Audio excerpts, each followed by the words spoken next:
Hey, I made it this week. Hey, Hey, how you doing, Siobhan? good. How are you? I'm excited to be here. I truly am.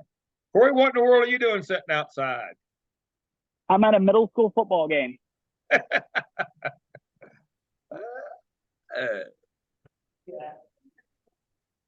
well, Doing the best I can. I'm telling you what. Hey, Lordy, I could say a lot of things, but I won't. I'm proud of you, though. I am.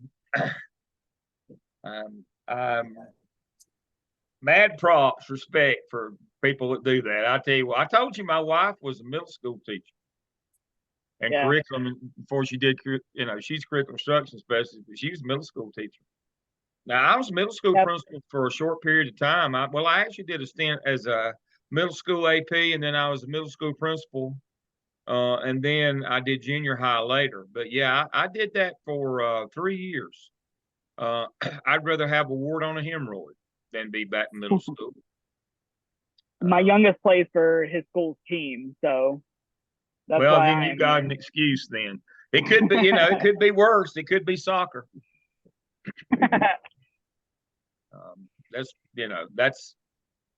I'm hopeful that I'll get to go to heaven. I'm trying my best. I've done a lot of bad things. I'm gonna be like Indiana Jones. I might have to roll in under the gate, but but I can tell you, I've already done time in hell. I know what hell's like, so that's why I'm trying to do better. It's middle school soccer game. That would be hell. So I'm appreciative that you're there. But yeah, when I became a middle school principal at New Hope, we didn't have soccer in the public schools, but they had the community league down at the community college. And I'd go down there on Saturday and watch them. And somebody said, well, you're a football fellow. Why? I said, well, if kids like it, I like it. I want to show my support. But I said, I tell you what, this is about the toughest duty I ever pulled here. Was going to a middle school soccer game. Football's bad enough. Basketball. Um, but full disclosure, I am not a middle school fan. I much prefer junior high. It solves the ninth grade problem, and everybody's got the ninth grade problem. And it keeps the sixth graders away from the older ones. It solves that problem too. And so I think middle school is the worst of all ideas. I mean, people, I know Wake County bought up all the big box stores that were vacant in the county and did ninth grade academies, try to do something with, but wealthy districts can do that. Charlotte Mecklenburg designated parts of campuses and built onto campuses in order to add ninth grade academies, after Judge Manning said what we were doing with the reloop was genocide. That was a direct quote from Judge Manning. So we opened ninth grade academies in Charlotte. Wake bought big box stores and opened up ninth grade schools. But, for places that can't afford to do that, middle school is just hell. It's just hell. And then you got the ninth grade problem. What do you do with them? They don't fit in high school, especially now because they're not near as mature as they used to be. And so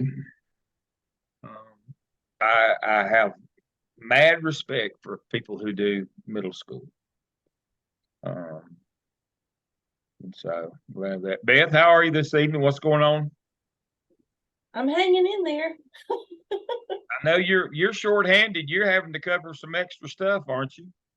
You still in that? I'm like spread between schools. At one point, I was going to be at one school and consultative at another, and now I'm at one school, consultative at another, and then I added another school I'm supposed to help with. Wow. Well, that's But not. in some schools, like a couple of the academic facilitators, they were like the last 2 weeks prior were in classrooms teaching because Yeah, I was going to say we don't have academic facilitators when we're teachers short. I can tell you that. That's not a good look out in public. Yep. So they were in classrooms, and I was in jeans and t-shirts for a whole week doing nothing but inventorying textbooks and teacher manuals and getting them out into the classroom because school had started 2 weeks before that. Yeah. kind of So- important to do that. Yep. But the books hadn't been inventoried. So I was also in classrooms and kids' desks, and I'm counting books and making sure we had everything that they were supposed to. Yeah, Because if they didn't, then we needed to get more, but we needed to Yeah. know they got what they were supposed to. yeah. Now the important piece is to go back and make sure something that they're using them. You know, when my doctorals and all the evidence is in the MSA program, you know, when you do your action plan at the end, I've talked about that. We do formative assessment. Somebody has to go check, make sure that they're doing that stuff. Oh, yeah. That's, you know, and that's worldwide in everything, that you can't just, you can delegate the activity, but not the responsibility. You got to go make sure that, yeah, you got to get people their stuff, but then somebody's got to go, but more importantly, go make sure that they're using that stuff. Mm-hmm. And one of the problems you have is when you're late getting stuff out, people have already figured out other things to do, and then you go back and they're not using it. That's one of those things that I hate. Well, and for us, one of the hard things is that we adopted a new reading curriculum. Mm-hmm.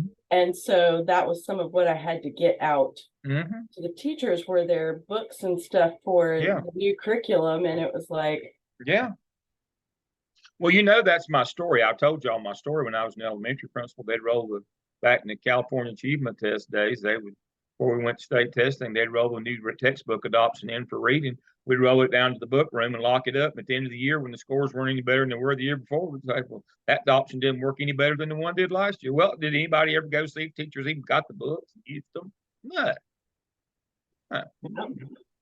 We didn't do the formative assessment piece, which is the fidelity check to make sure that the adults are doing. So I was on campus today, you know, doing my administrative part, the part that I hate of this job. And I was on there today and I was talking with the dean, and he said, you know, there was an assistant dean on campus who was really upset that she had been meeting with a person weekly to make sure they were doing the things that they were supposed to be doing.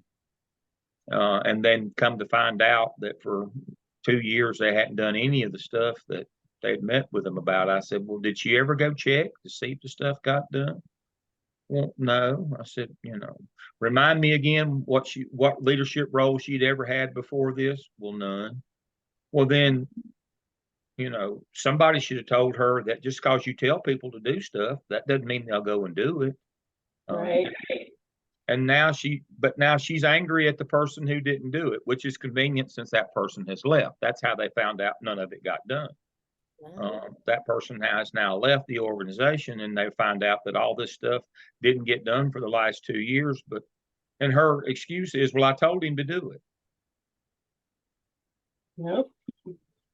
Being the head cheese means you also have to take responsibility for You can what's delegate not going on. the activity, but not the responsibility for what's going on. That's what that formative assessment, that's what that notion is.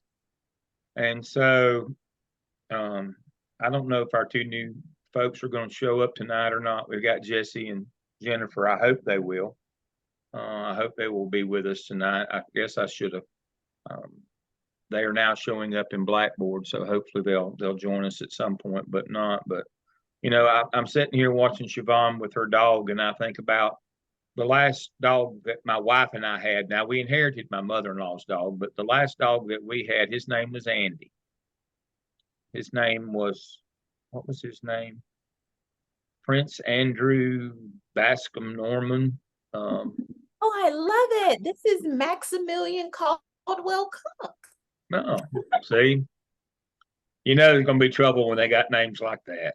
And so, but anyway, I got him. His litter was named after the royals in England because he was from Bascom. He was from Branscombe, England, which is on the coast there at Blackpool. Is where I got him. Well, that was cheap, by the way. But he was a Basset Hound in name only, really. Basset Hounds from Europe, from continental Europe, are not like Basset Hounds from America. They're the size of a Labrador Retriever and have the body of a Labrador Retriever. So he weighed 110 pounds. And so it was red and white, what they call a Blenheim, red and white. And he had the huge ears like you see on TV, those aren't American. We'd had a number of American Basset Hounds, but my wife saw one of these and said, I want one of them. Well, you thought a dog was a dog. No. You know, you set something on the counter, you come back in, he's sitting up on the counter eating whatever it was, chewing back at it, you know. He just did whatever he wanted whenever he wanted. Big, you know, just really aggressive hunting dog. They're hunting dogs. And, you know, I would have these critical conversations with him about his behavior, and he'd sit there and he would just look so contrite when I would talk to him about his bad behavior. And then, you know, but he just go on and do what he was going to do already. And so my metaphor there, my analogy, we got another dog, is that I was just saying, know, he looks like he could be related to Siobhan's. Yeah. He's got Chihuahua in him, but yeah. But you know, at that level, he did what he wanted to do. And if you didn't monitor him, if you didn't make him, he would not do the things that you didn't want him to do. I hate to make the analogy of people, but it's much like that. If you don't monitor them, they'll just do what they want to do. They know you're not going to go look. And so, I mean, I hate it for that associate dean or whatever, but you didn't bother to go and check. Now, part of that problem is we put a person in a leadership position with no leadership training, no experience. And that's kind of circles back to why we're all here, is, you know, you got to have a little bit of training.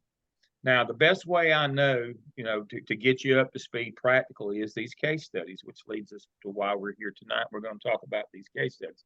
Now, tonight, we're just going to talk about it. We're going to, you know, talk about what we could do. Now, next week, I'm going to add, no, for week after next, when we meet again on case studies, I'm going to add another level of difficulty for you. And so under case study, where I've got the principal case studies, I've added this document. Let me share the screen. So next time when we talk about these, we're going to add this lens as well. We're going to add this lens of ethics. Now, not this time, but next time. So I'm giving you a warning in 2 weeks. So when you review your next set of cases, look at them not only for what we should do or not do, but look at them through the ethical paradigm lens of justice, care, critique, and profession. And I've kind of given you some bullet points here of what these things mean. I know that you had in your leadership course, you had a section on ethics and C&I, but it's just a reminder here that, you know, we first look at cases, you know, what's the content of the case, what should we do, and then we get a little bit more in depth as leaders, and we look at the ethical piece that goes with it, and then finally next semester, not next semester, but next course, in the second half of the semester, when we get to 603, we're going to add the law to this as well. And so it's a progression of let's talk about the case, then let's talk about the case and the ethical ramifications of that case, and then finally we'll look at 4 cases, and we'll look at the specifics of the case, the ethics of the case, and the legal ramifications of the case. It's kind of a building process. So fair warning that when we meet together again for our next set of case studies, that this will be there. Again, I have put this in Blackboard. It is under the principal case studies right here, ethics in the school executive. I put that document right there. So take a look at that. And we'll talk more about that at that time. And so back to our course overview. That, and we'll talk about that in a minute. So let's look at our weekly schedule as we always do.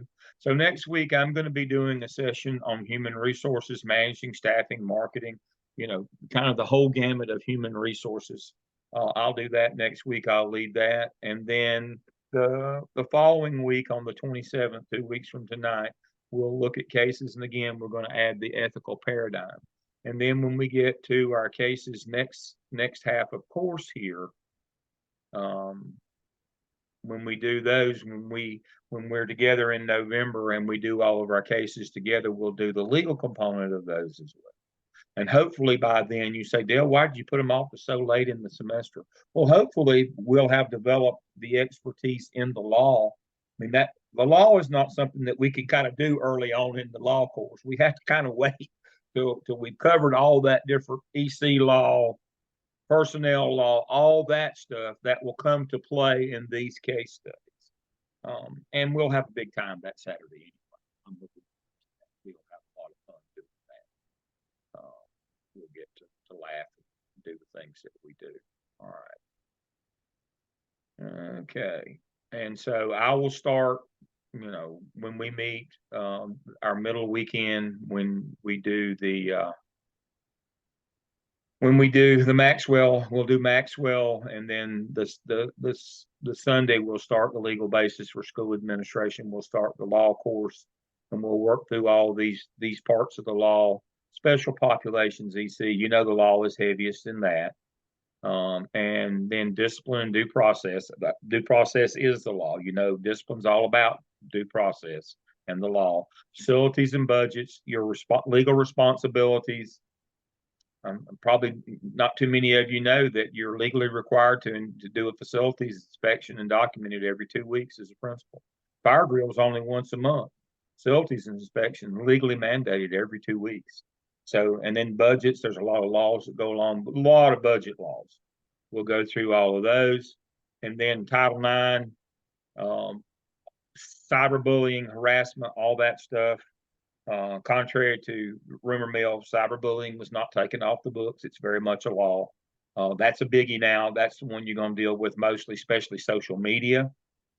And then we will do our case studies. You will be prepared by the time we go through these modules. You will be prepared to do those legal case studies at that point. And so that's kind of where we are right now.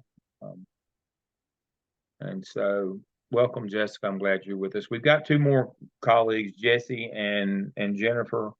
My assumption was that they could get in and be here with us. They were supposed to be with us last week, but we're going to move on. So I'm going to close that document. And so here's our background. We know, so Siobhan's going to lead us off with cases 19 and 24. I'm going to pull these up. I've got them pulled up right here. Okay, 19 and 24. So Siobhan, you lead the discussion on case study 19. I wish I was dead. Okay. So, I am at an elementary school. My student's name is Timmy. I had a lot of things to, let me fix my camera, sorry. I had a lot of things to do the day before. So the next morning when I got back to my office, did my tour of the building, I was catching up on emails, memos, and I finally got to a note from a 5th grade teacher, and it had a piece of student work attached to it. And the students, they were writing essays about their favorite things. And at the end of Timmy's essay, he said that he probably wouldn't get to do all of the things that he loves because he was thinking about committing suicide. Ew. Yeah. All right. What are you going to do? Well, there's one good thing here. I hate to say this, but I'm serious. There's one good thing. It wasn't the end of the day, and we'd already put Timmy on the bus and sent him home. That would be under tort liability for school administrators.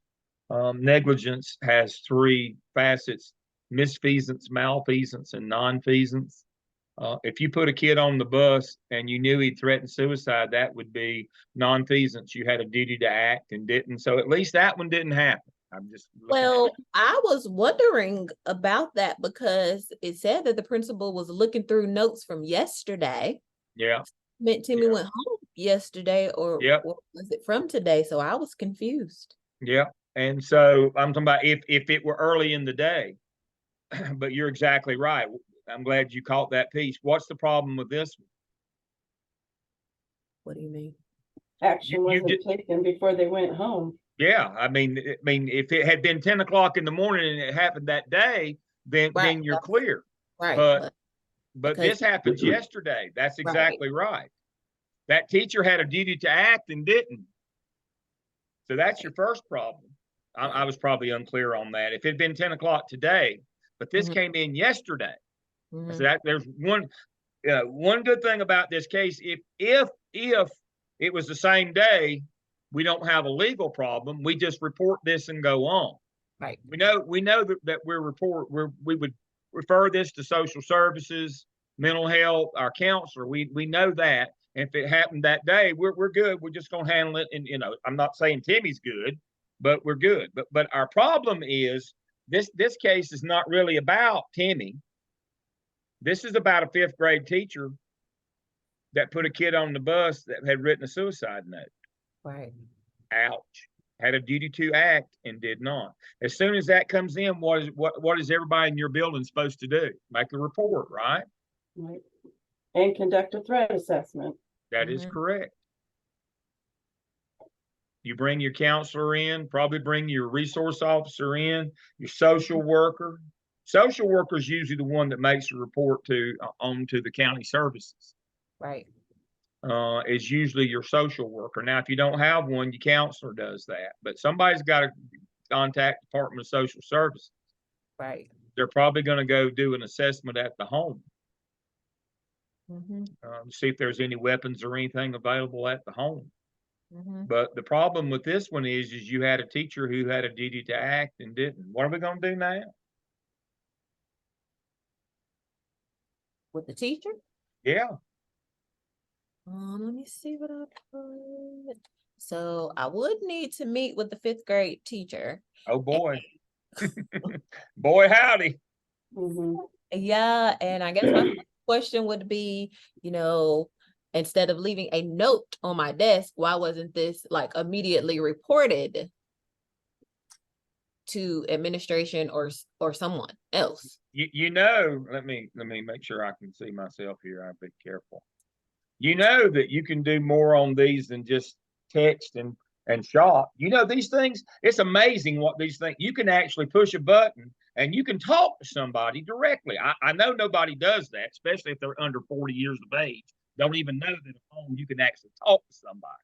Because all they do is text and shop and do that. But, that would be one of the times when you would want to call somebody. Right. She could have called the office. She could have had a coworker Exactly. and watch her class while she escorted Timmy up to the office. Right. She had a duty to act right then to take him to the guidance counselor at the office immediately. So this, again, misfeasance, malfeasance, nonfeasance. Malfeasance is when you intentionally did the wrong thing. Misfeasance is you did the wrong thing, but you didn't know it was the wrong thing. Nonfeasance is, when you had a duty to act and didn't do anything because you were ready to go home. You'd had a long day. You were looking for that glass of wine, or you were heading to the golf course, or you had a kid, football or soccer game that you needed to get to. And so you didn't have time to deal with it. So you just walked away. Now, I get people have personal lives, but in cases like this is a legal nightmare. This is a legal nightmare for a school, for a principal, for a community. This is a legal nightmare. Timmy goes home and kills himself. And you've got, oh my goodness. It's a legal nightmare. Was kind of my question here was, in this situation, the minute I saw that, wouldn't the first thing I do be to check and see if the child is even at school today? Right. Because then if he is, then it's a matter of calling the teacher down and getting things started for a threat assessment. Right. But if he isn't at school, then a whole different direction needs to be taken. We got to call the law right now and have a welfare check done immediately, a wellness check. Immediately. Well, but don't, in a case like this, I mean, how ironical is this? So on my way back here tonight from the office, I'm in my second home. I'm at the condo tonight. I'm not home. I called Robin Hamilton. Robin is principal at Masonboro in Wilmington. And she works with us. And I called her to see how her mom was doing. And she gave me the update on her mom, and Robin and I are friends, and we talked at work a little bit. And she said, "You got to hear what happened to Romy today." I said, "Uh-oh, that doesn't sound good." So Romy was my intern up in Sawmills, North Carolina. Who knows? Raise your hand if you know where Sawmills is. It's up in Caldwell County near Lenoir. a little place on the side of the road. You know, it's a suburb of Hudson called Sawmills. And that's where I met Romy about 12 or 13 years ago. She was an intern up there. Well, as soon as she finished her internship, her and her husband moved to Wilmington. And she was at Mary C. Williams. And then I called Robin, and Robin hired her as an AP at Parsley, which is now Masonboro. And she's now a principal, has been for 3 or 4 years. Romy is just aces. She's just great. And so Romy had a TA not show up. They called and couldn't get anybody. And so she went to the house without a resource officer, no police, no nothing, and went to the house. And of course, they found her dead. Today, that happened today. And I said to Robin, I feel so ashamed that I didn't teach Romy better in school law. You never leave campus without, you know, you got to have your resource officer. You got, you know, when something's not right, you need to go and check on it now. You need to do a wellness check now. And you need to take your resource officer with you. I found that out the hard way when I was doing one in Charlotte and got shot at on Pegram Street over near Hawthorne Junior High. Me and Tim Newman were together. You better take the police. So after that, even when our counselor went out on those truancy visits, you know, we sent the police with them. But you've got to do these wellness checks. When something's not right, don't stand around and think, well, you know, we'll hope it gets better. You got to go, but you need to take the police with you. But you're exactly right, Beth. I mean, you find out if Timmy's in school today. If not, you better be on the road today, right now. You better find your resource officer. If you don't have one, you better round one up. And you better get over there immediately. Mm-hmm. So the problem with this case, as we've outlined, is that the teacher failed to act, had a duty to act, and didn't. Now, one of the things that we've got to do as school administrators is when we have those required work days and we go over the handbook, we go over the grading schedule, we go over the master schedule, we go over the grading schedule, the grading rubric. That's going to be our first case study under the law. Is a teacher stepped outside of the countywide adopting grading scale. We go over all that stuff the first day. That's why we have that required work days. We go over the faculty handbook. Your faculty handbook should have a section in there on reporting. Absolutely, it's required to be in there. But again, obviously, this teacher didn't have time, didn't want to. But you know, today's not soon enough. Yesterday, don't ever let a kid get on the bus that's threatened suicide. That's a pretty good rule of thumb. But we got to make sure that we use the lesson for us is to use our workday, our required workday wisely, and make sure, I don't care if it's written in the handbook, that we go over that handbook from cover to cover. All the responsibilities. This is our master schedule. This is our duty roster. What's a duty roster?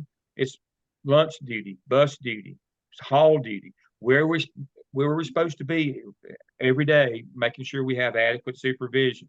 This is our supervision schedule. That's for after school activities, making sure that where we need to be.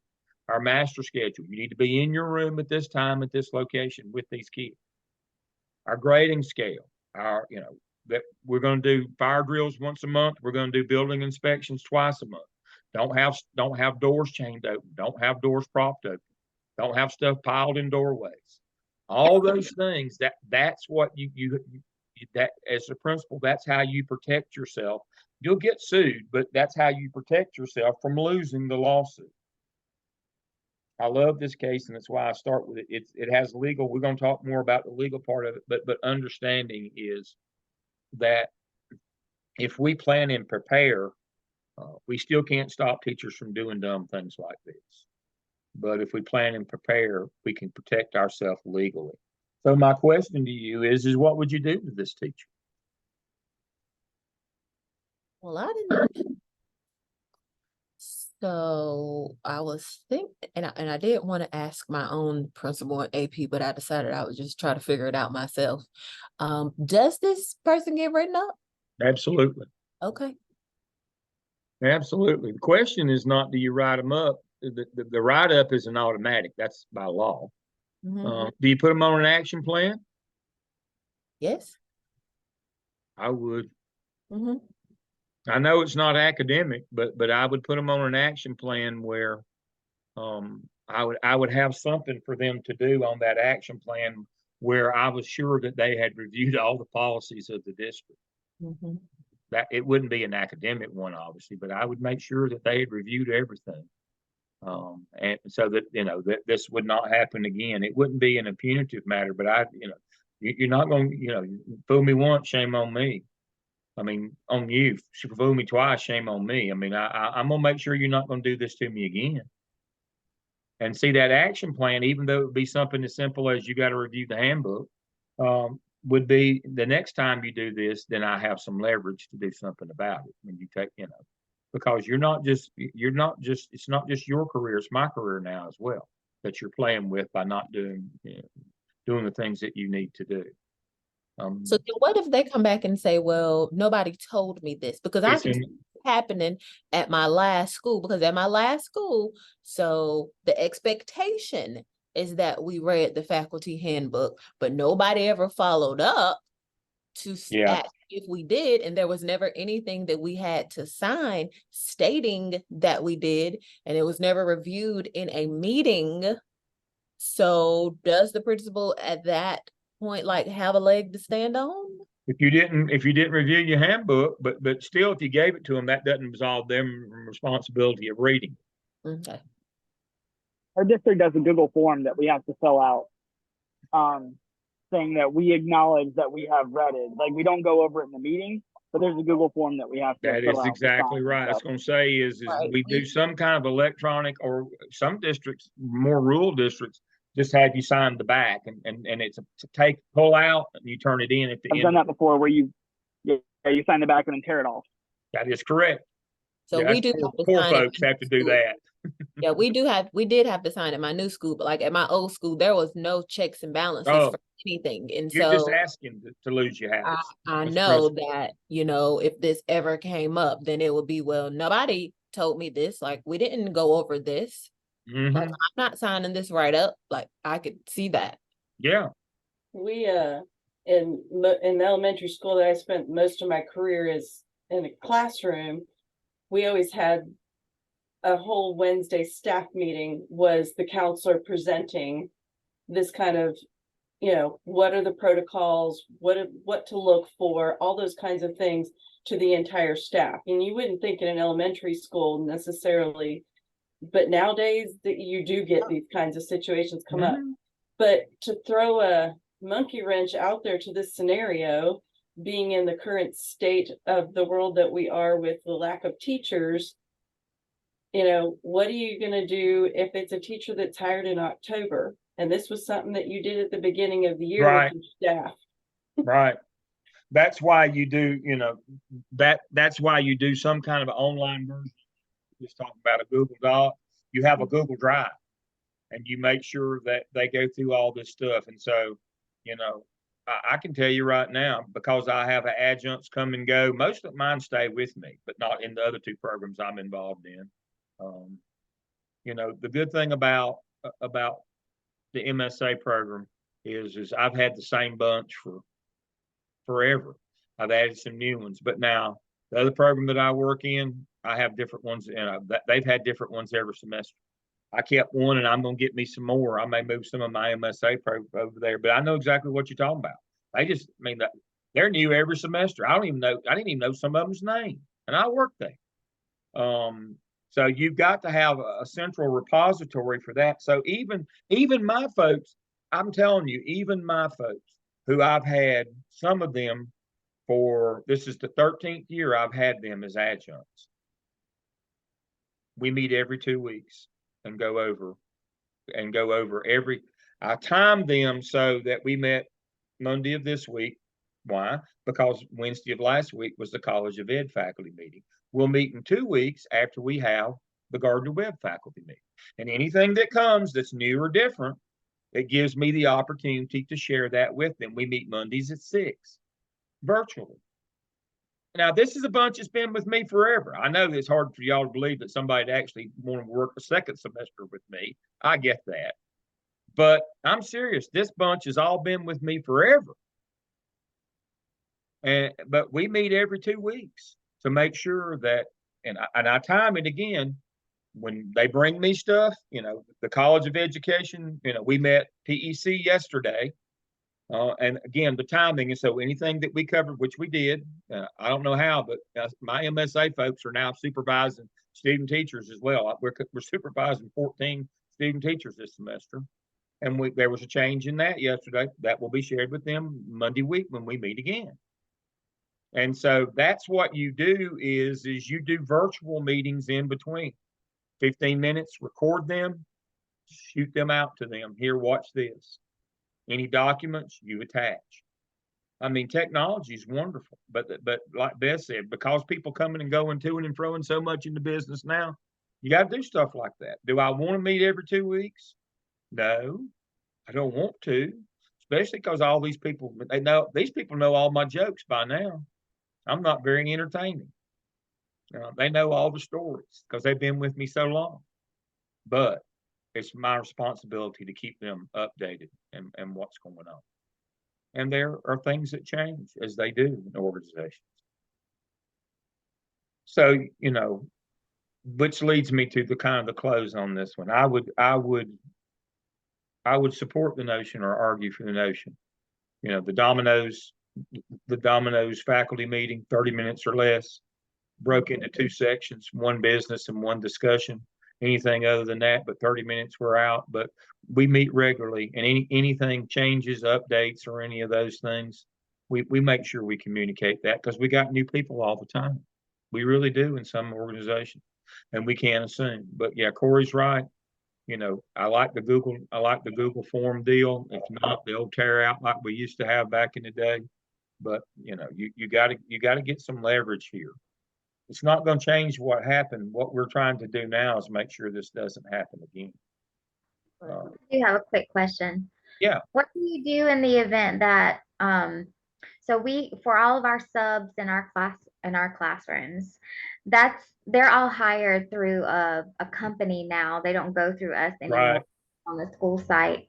How are we held accountable if it happens in a sub's classroom? Not like long-term sub, but just a Okay. day. So one of the things, and this is just a complete non sequitur. But I was thinking about it today. Some reason it caught my mind today. When you go to a new shooting range, I told you it was a non sequitur. When you go to a new shooting range, the first thing they have you do is watch a 5-minute video of what the rules are, the most important ones at their place, and they have a little two-pager. Takes 10 minutes, and you sign off at the end that you've watched, the 5-minute video on these are our rules. And this, what if we did that for subs? I know some schools that do something like that. I got that, but I tell you, I wasn't smart enough to think. Again, I stole that one from the shooting range. But every shooting range that you go to is just like every other shooting range that you go to. But every one of them has that for the legal part. And so if somebody gets winged, you have some knucklehead like I was at a range one time, the one that there at home was trying to do quick draw and ended up shooting the floor. That kind of scares you when it's live fire. And so again, I mean, the reason I use that analogy, that's life and death when people are shooting live rounds. You better do something. For whatever reason, we need to be as serious in the school business as they are over the shooting range. Because they know if something goes wrong over there, somebody's going to die. We're shooting live rounds. We need to be as serious as they are. And so I don't care who you are. If you're not a member of that range, I mean, if you was there yesterday, if you're not a member, you walk in, you have to watch that video and read that 2-page document and sign it every time you go. If you're not a member, I mean that's because somebody could get killed. So like even for people who come in and like just sub daily, because like I said, Absolutely. like we 5 don't minutes. have anybody that comes like every day, Monday through Friday. So if you're a sub and you're gonna be there Monday through Friday, on Monday, I won't make you watch it Tuesday and Wednesday and Thursday and Friday. I'm gonna make you watch it on Monday. right. And then if somebody else comes on Tuesday, that's a different sub, then that person needs to watch it on. Absolutely. You need to have a little cube. It's got a video set up. You know, the biggies. You know, this is what need to take attendance. Don't let kids go to the bathroom without a pass. You know, you know. Don't leave kids unsupervised. They'll either be loving or fighting or both if you leave them unsupervised. Don't do that. You know, some just you know that you know what I always go Dale's top 10. You know, of being a teacher substitute. You have 10 things, but have it on a video for them to watch. Can be a, you know, have a little PowerPoint in it or whatever, and then have a little document. I've read this, you know, I understand what my responsibility is or anything else, and then have them initial it and off they go. 5 to 10 minutes. Okay. That's exactly what I would do. Now I've seen some people, they have a little sign, they have that right next to the sign up in the main the office when a sub checks in. They have to go over and do the, you know, the visitor pass or whatever, and they have to do their ID. I like the ID thing, by the way, the driver's license thing. That prints out your picture or whatever. I think subs ought to have to go through that and check them in. But right next to it, I've seen where people have that little, just have a little kiosk there. And you know, you can have somebody there if you know, like in the office staff, if 2 or 3 of them come in at the same time, they can all watch at the same time. But you need to have something to review the, you know, the top 10, you know, the basic stuff, the dirty dozen, whatever it is. Do this and don't do that. Don't be smoking or drinking. What was it? One of my principal folks that works with me, that's a principal, had a teacher drinking wine. Didn't think, well, she was able to do that at her last job, but it wasn't a public school. Was drinking wine at her desk. Wow. Just like, well, that's people have a glass of wine with lunch. Not in school. Can't make this up. I'm not smart enough. Substitute was drinking wine at lunchtime. Brought her lunch and brought wine. Yeah, no alcohol, no drugs, no tobacco. You know, don't hit the kids. Don't leave the room. Don't let the kids leave the room. You know, pretty simple stuff. But yes, you need to make sure you go over that to cover you. That you're not negligent. That you have to do. So that one is scary, but unfortunately that kind of stuff happens all the time. All right. So what's our next one here? What was your other one? 24. 24. Okay.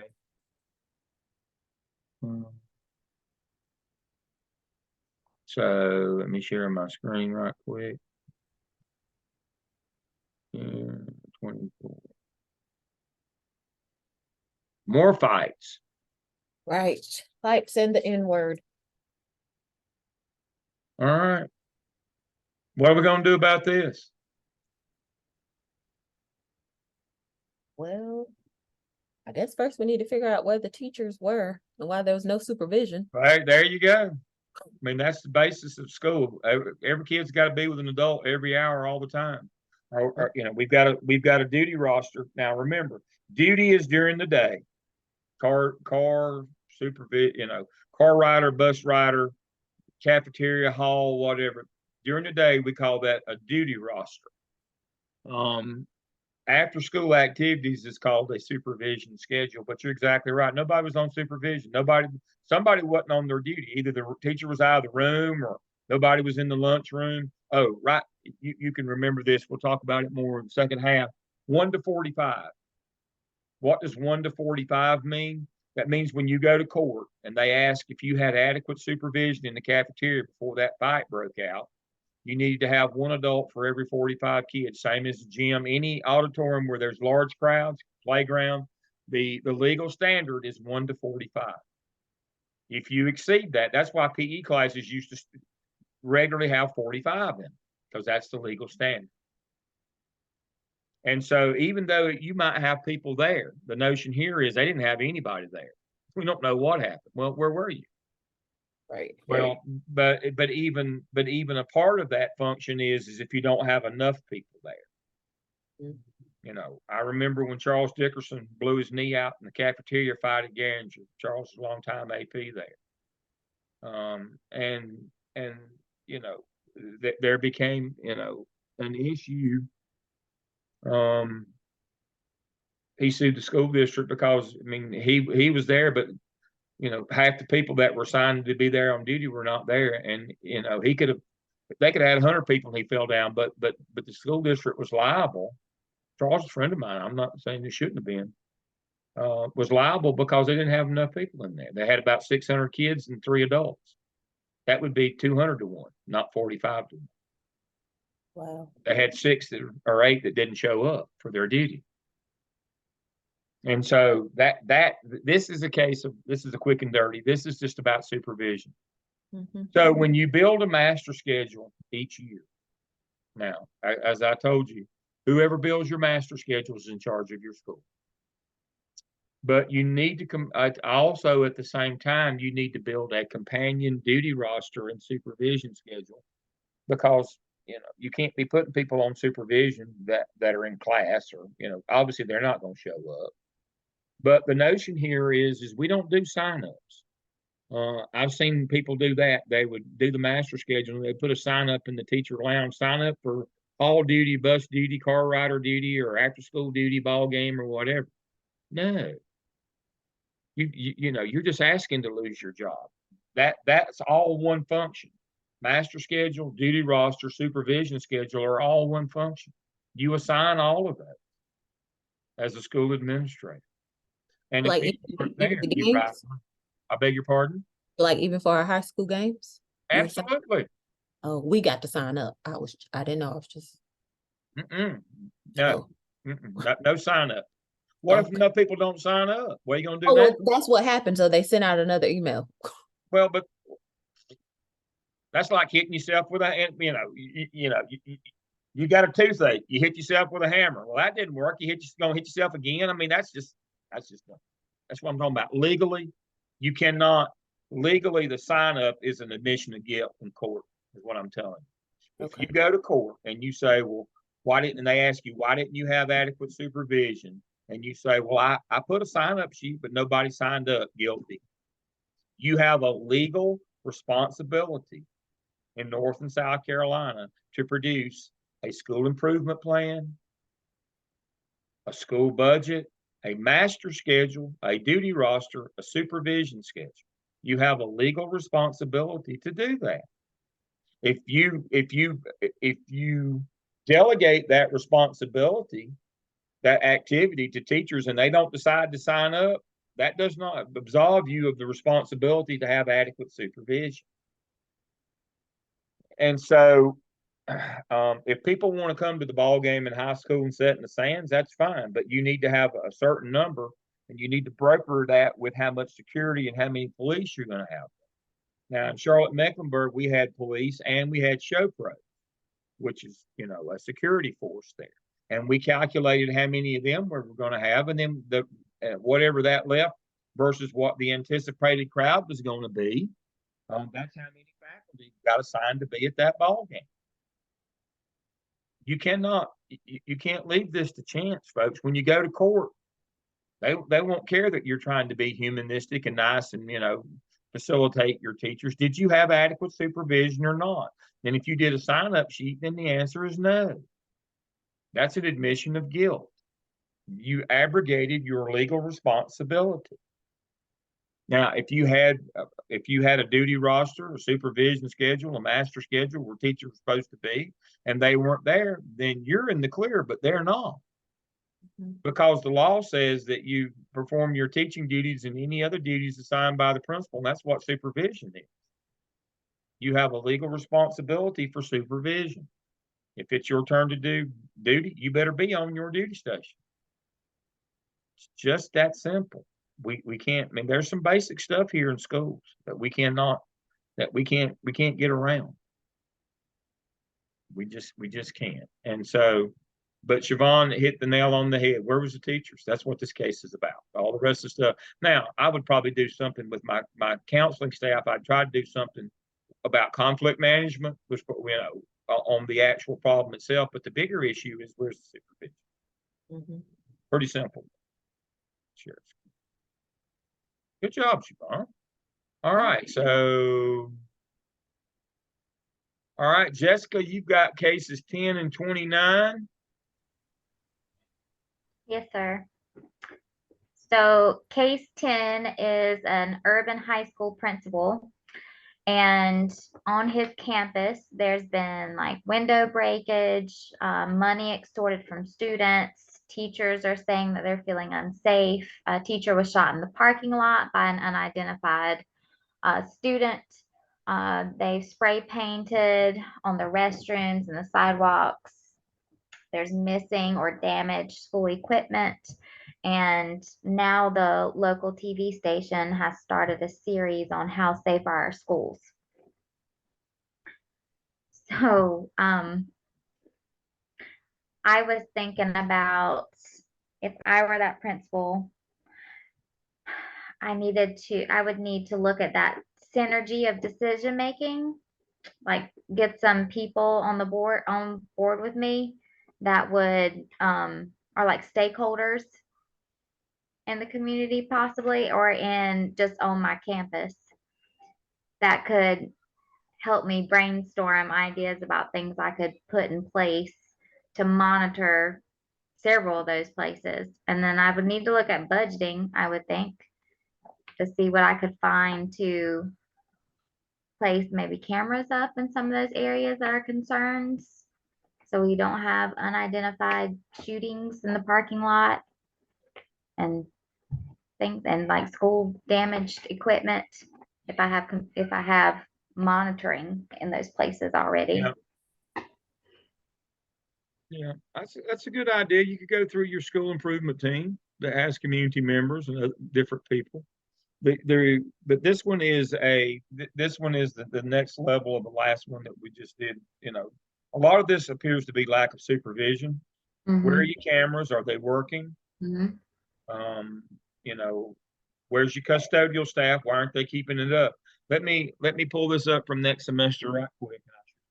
That was my question. Like, are there no cameras in these places? Are we not There should watching be, them? shouldn't there? Like, are we not utilizing our SRO officer? Exactly. What are we doing? Well, it sounds like Proactive. we're not doing any of those things. That's exactly right. Right. We need to do we need to do a needs assessment. Are our cameras working? Are people out on supervision? I mean, we have people on the outside on super. Where's our SRO? Um, you know, is our facility secure? I mean, we got fences around schools now. We just leaving the gate open at over the weekend, or what's going on here? And And so, this principal's got money too. Like he's got a budget he's getting ready to right, propose. yeah. And so he's got some decisions to make about best ways to spend the money that he's fixing to have or that he's fixing to ask for. Yeah, So yeah. All the right. opportunity So is when you there. do a facilities inventory next semester, and this will be one of your activities, it goes right along with this case study. You're gonna assess your traffic control. Are cars and buses in the same place? Because you'll never get over getting a kid run over. That will end your principalship, by the way. And those kinds of things. Are you security personnel out there monitoring the outside of your building? Directional signs, are your video cameras working? You're supposed to check those every 2 weeks. Your exterior doors are closed and locked. Stops vandalism, keeps people, threat assessments, keeps people outside. Are your gates to your building, to your grounds, are they closed? All these things that you have to check on right here is what we're talking about, to make sure that everything is going on in and around your building. Uh, let's see, graffiti is read, recorded, and removed each day. That's part of the custodial staff. I mean, this case is this is about an absence of facility management. What this case is about, and that's why the state requires you twice a month to assess all these things. Twice a month. And you have to do it a written documentation of it. Now you can use my form, or your most of your districts now have their own form, or you can use mine when you assess your facility. But this is a clear lack of absence of assessing the facility. Probably nobody's, if there's a gate, they're not closing it. If there's a fence around it, it's torn down. Nobody's calling that stuff in, keeping it up.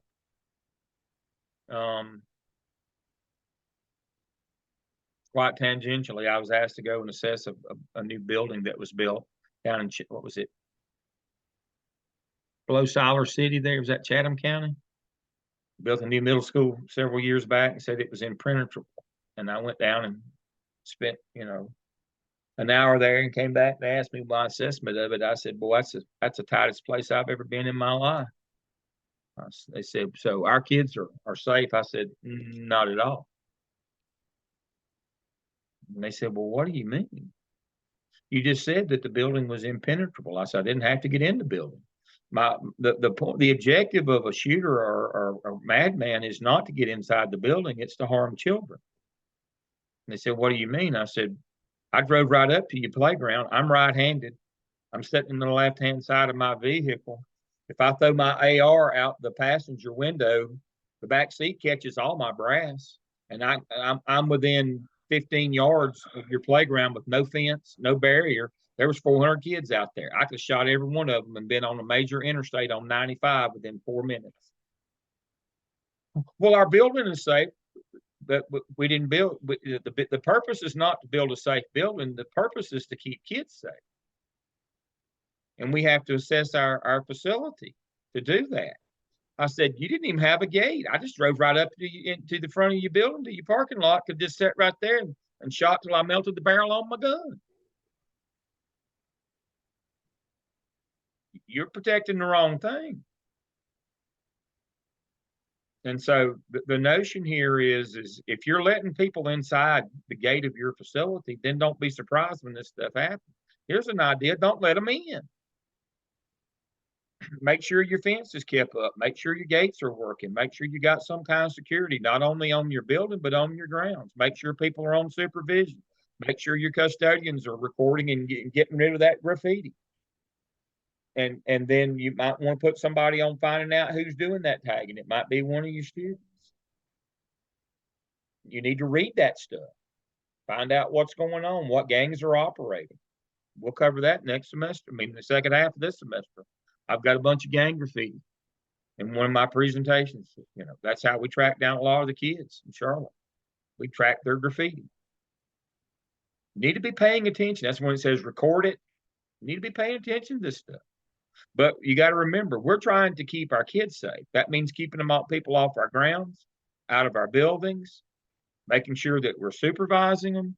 That's the notion here. But yeah, this place here is none of the above is happening. Nobody's doing a bi-weekly check on this school to make sure that things are as they should be. I'm surprised they don't have more than this going on. I truly am. Excellent. All right, what's your next one, Jessica? Well, the next one was where should the money go? And it was a large high school principal. And the question is basically, how does he need to spend personnel funding? So he's got a magnet school and they're growing, and he's got all these different departments that are telling him they need a new person in their department. So like fine arts wants a new person, the physics department or science wants a physics person, string instruments, a professional is wanted. There's 2 English teachers that they want because 2 are about to retire. And then the coach wants 2 more coaches. And he's threatened basically to say, if you don't give me 2 more coaches, I'm going to leave.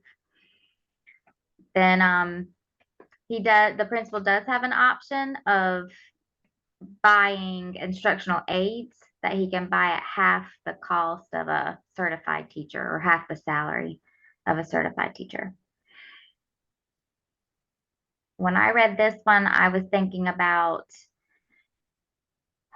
what's the greatest need? Like, what does my data show me is my greatest need? So I wondered where they collect and test data or things like that, because that would be where I Yay! spend All right, and that process is called the school improvement process, which is led by the school improvement team, which is legally mandated at all your schools. You must have a school improvement team that yearly produces a school improvement plan. That team has your leadership, it has teachers, it has community members. If it's a secondary school, it even has students. And based on the first thing we do is we do a data dive, like in the app cell. This is the academic piece that goes to that school improvement plan. That's the first thing that we do when we write our plan, and that determines what our priorities are, period. And there's also Renita Griffin Jordan, I told you, works with me. She's principal at City of Medicine in Durham. And she's just the nicest, most polished lady you've ever been around in your life. But she says she said it's great. You know, it's not just me making that decision. She says we have this team of people who are looking at the greater good for the entire building, and but it's with an academic focus of what we need. Now, you can't let coaches hold you hostage. Now, you understand that they're all drama queens, all of them. Everyone. I was when I coached. They're all drama queens. You know, if you're gonna quit, quit. But you know, we're going to go through our school improvement planning process, our school improvement team, and they will make those decisions. And again, let me pull that up for you right quick.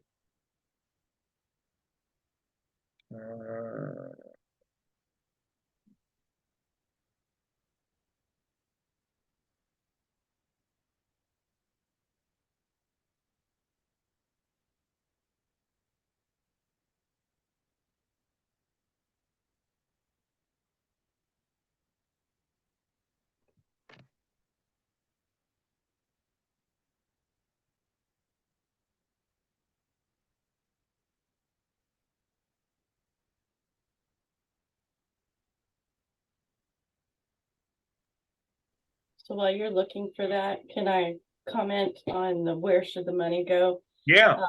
So basically, if we have a well-written school improvement plan, then the plan dictates where that extra money should go. Absolutely. Absolutely.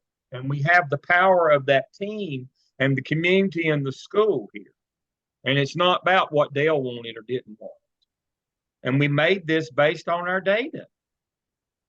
So if the data shows that should we get extra additional funds, then this is where it's going to go. That should all be spelled out in the plan. And then it's not a matter of going to the staff to ask. That is correct. The staff has already voted to approve the plan. That is correct. Gotcha. You got it, Beth. I'll let you teach this section when we get there next at the second half. But that's exactly right. You explained it better than I do. And that's what Renita talks about. You've already voted on this. We've set a priority plan. You notice that to make available school, this is duties and responsibilities of the school principal. This is General Statute 115C 288H. You notice that to make available school budgets and school improvement plans, that they go together because they are together. One tells you how you're going to spend the other. Your priorities must be reflected in that local school budget. And that's, you budget according to what your school improvement plan told you that you were supposed to do. And if you happen upon any new money, it also goes to the priorities established by that school improvement plan. This is not a Dale decided this kind of thing. You've got a team that does this for every school year based on your deliverables. I mean, we go back to, we have a personnel piece, what our professional growth plan is supposed to be.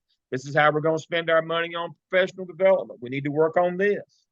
We have one that works on our teacher working condition survey. We have one that works on community involvement and engagement. All these things are laid out for us in our school improvement plan, every area. It tells us what our priorities are with existing money that we have or any new money that comes. We know what we're going to do with them before the school year starts. And we're not going to let, you know, and we can tell a coach, hey, you can quit if you want to, but now this has all been planned out. You know, this is how this works. So this is the document that I've been referencing. Again, 115C288 duties and powers of the principal. This is kind of the heart of what we do in the second semester. I mean, I'm just going to call it mini-mester. The second mini-mester, second 8 weeks, to grade and classify pupils, to make accurate reports to the superintendent and local board, to improve instruction and community spirit, to conduct fire drills, and inspect for fire hazards. Fire drills are once a month. Each building in its charge with fire drills includes good.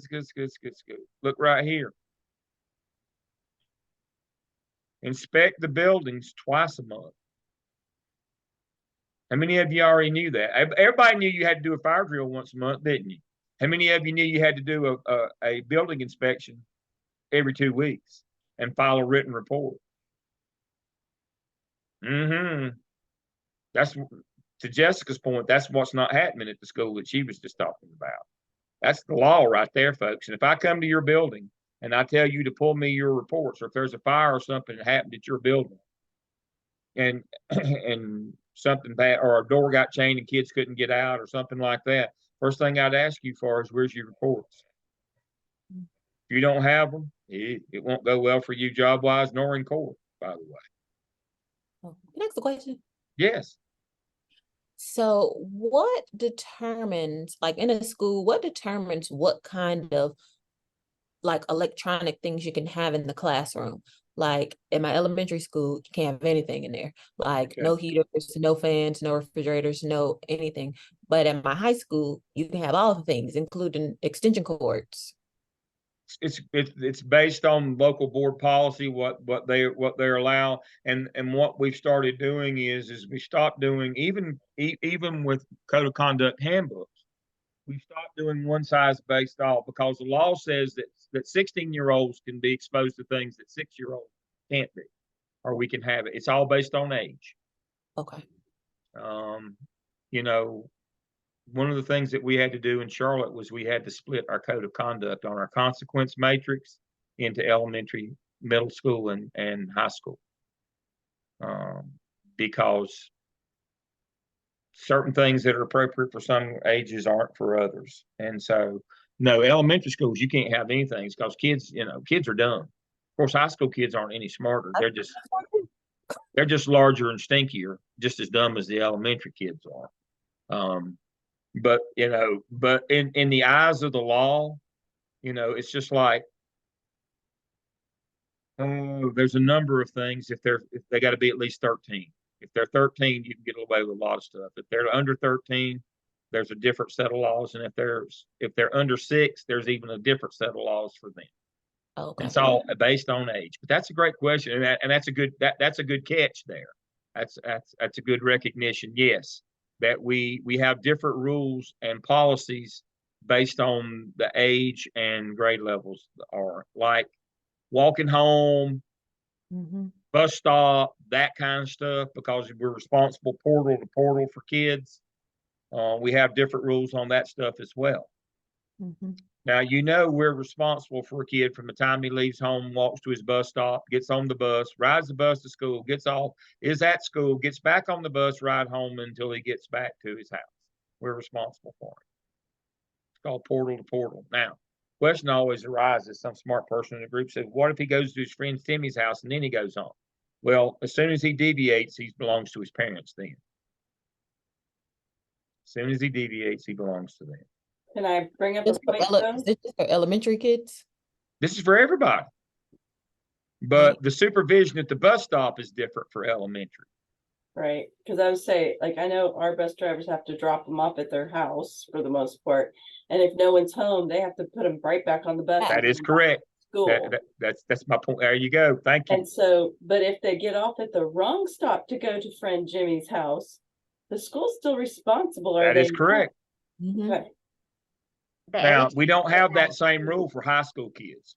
As soon as we do group stops for them, and as soon as we can get them off, the better. If we could, we'd make them ride on the top of the bus.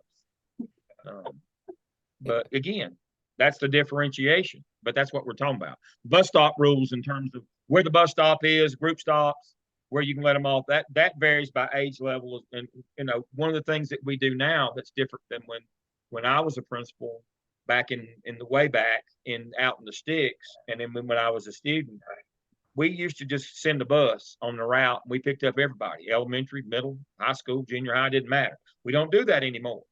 Mhm. The first time I ever saw that was when I got to Charlotte in the early 90s, when they tripled the routes. They went out the first time and got the high school kids. They went to school earliest. First route was high school, then middle school, then elementary, and they reversed it in the afternoon. But those kids never because of the legal responsibility, the legal liability. The rules are different on stops and where they stop and how many and all that stuff. But Beth's exactly right. If they get off at the wrong stop, we're still responsible for them. We weren't supposed to let them off at the wrong stop. Mhm. Yep, that's what we're talking about here. That's that piece of that supervision piece that we have to continue to understand. But that even like in the building, right? Can't have refrigerators, can't have stoves, can't have hot plates, can't have heaters in elementary school. You can have all those things in high school. Mhm. Now, but I would argue that the high school kids would be just as liable. But now, not too many high school kids can crawl up the small refrigerator like an elementary kid could. That's one of the things. But yes, again, it's quirky, but you got to kind of understand all these things. And one of the problems that administrators have is when they move between levels, is getting up to speed on what the standard is, policy and law wise, at that new place. And it's more than you think it is. But there are certain things. Make sure you go over your handbook. Make sure your teachers have signed off. Make sure your grading policies in there, your master schedule, your duty roster, your supervision. You can't let people volunteer for any of those legally mandated things. We can't let them volunteer to do professional growth. I mean, they got to do that. But we can't just say, well, I'm gonna put you on an action plan. They can't. Well, I don't want to. I mean, you have to do these things. There's some things that, regardless of the level, that you have to follow through and make sure that it is. I read a wonderful article yesterday that said we need to start talking about organizations as families. They're not families. Families, unconditional love. We cover for you. Can't do that in business. Love you, but can't. I can't lose my job over you. We have to have standards. And it's a fool's errand to continue to try to convince employees that their place of business is a family. It's not. We have responsibilities. We have requirements. We have standards. I mean, that's the thing that we all have to remember. This is a business. Love you, mean it, but it's a business. And I'm not giving up my livelihood, my family, my home for your foolishness. You have to understand that. It's a different role. Excellent. All right. Who's next in the hit parade here? All right. So that's our law. Let me go here. So Corey, you're up next with 22 and 34. Yeah, 22 is icky. Is the best way I can describe it. Basically, case study 22 is about a junior high male girls basketball coach. Yeah. And some of them are staying after practice, and he's taking them home, I guess, in his own vehicle. And one of the three that he's taking home has got like a torn shirt and won't talk about it. And there needs to be an investigation immediately. So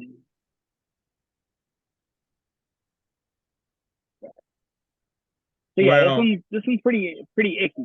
yeah, I've actually got a minor case study in the second half where we talk about this. Now, the parent comes to you. All right, now this is probably the most important thing that I'm going to say to you tonight. Not that anything I ever say is of much importance. Your first responsibility: call the law. Yeah. Period. Call the law. There is no we'll handle this in house, or I'll go talk to the coach. Call the law. A crime has been reported to you. This is about your job now. If you don't have an SRO, pick up the phone and call the school next door where your SRO is at, but get the police there immediately to talk with the parent immediately. You are not qualified to conduct investigations of a sexual nature as a school administrator. Let me say that again. Call the law. You are not qualified to conduct investigation of a sexual nature. I'll talk more about this next semester, but I'm telling you right now, this is how you lose your job. One of the most distinguished principals who was in the central office ever in Charlotte Mecklenburg got fired over this. Fired. You don't conduct an internal investigation. No. We call the law immediately, and we turn it over to them, and then we call the superintendent in that order. We make sure you understand this in that order. We don't call the superintendent first. We call the law first, and then the superintendent. Period. Let me show you the legal basis of what I just told you.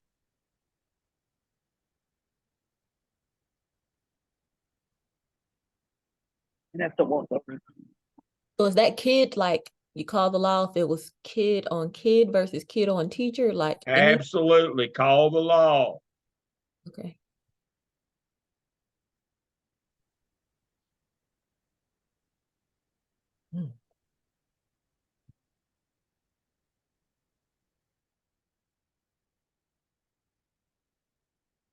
All right. You said, but Dale, these say the same thing. They do not say the same thing.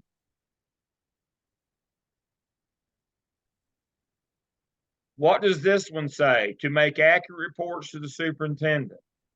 All right. Certain things we're supposed to tell them, all this different things, something bad happened in your school, all that. Now, what does this one down here say?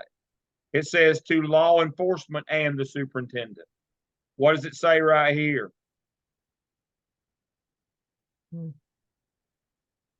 Any of the sexual stuff, who's it say to call first? Law enforcement. There you go. And then the superintendent. Something that's not a crime, you call the superintendent first. So when you pick up the phone, you have to determine, was this a violation of the law? If it was, the superintendent is not your first call. Law enforcement, according to the law. You just read it. You say, well, Dale, does it really matter? Yes, it really matters. It really matters which one you call first. You cannot be seen as being a part of a cover-up, or we're going to do an inside job, or we're going to clean this thing up before the police get here. We're going to collude. We're going to do all that. Of course, full disclosure, I have never been charged. I have never been accused of taking part in a conspiracy, because that requires forethought and actual knowledge. I don't have a lot of either of those. But first thing's going to be said is you colluded. So when people used to call me, when I was the deputy answering the phone on these calls, first thing I'd say, did you call law enforcement? Nope. Hang up. Don't call me. I don't want to hear it until you call law enforcement first. I'm not going to be charged with colluding with you for us to cover this thing up. That's exactly the Myers Park case in Charlotte. That's exactly what happened there. They did not call law enforcement.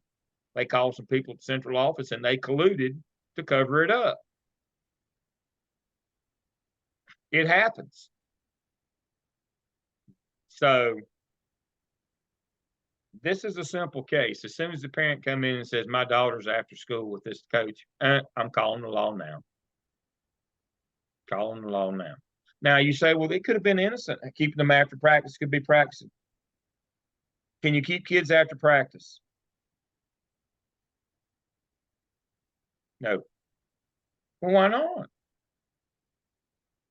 There's a document. We'll cover it briefly in the second mini-semester. It's called the North Carolina High School Athletic Association Handbook.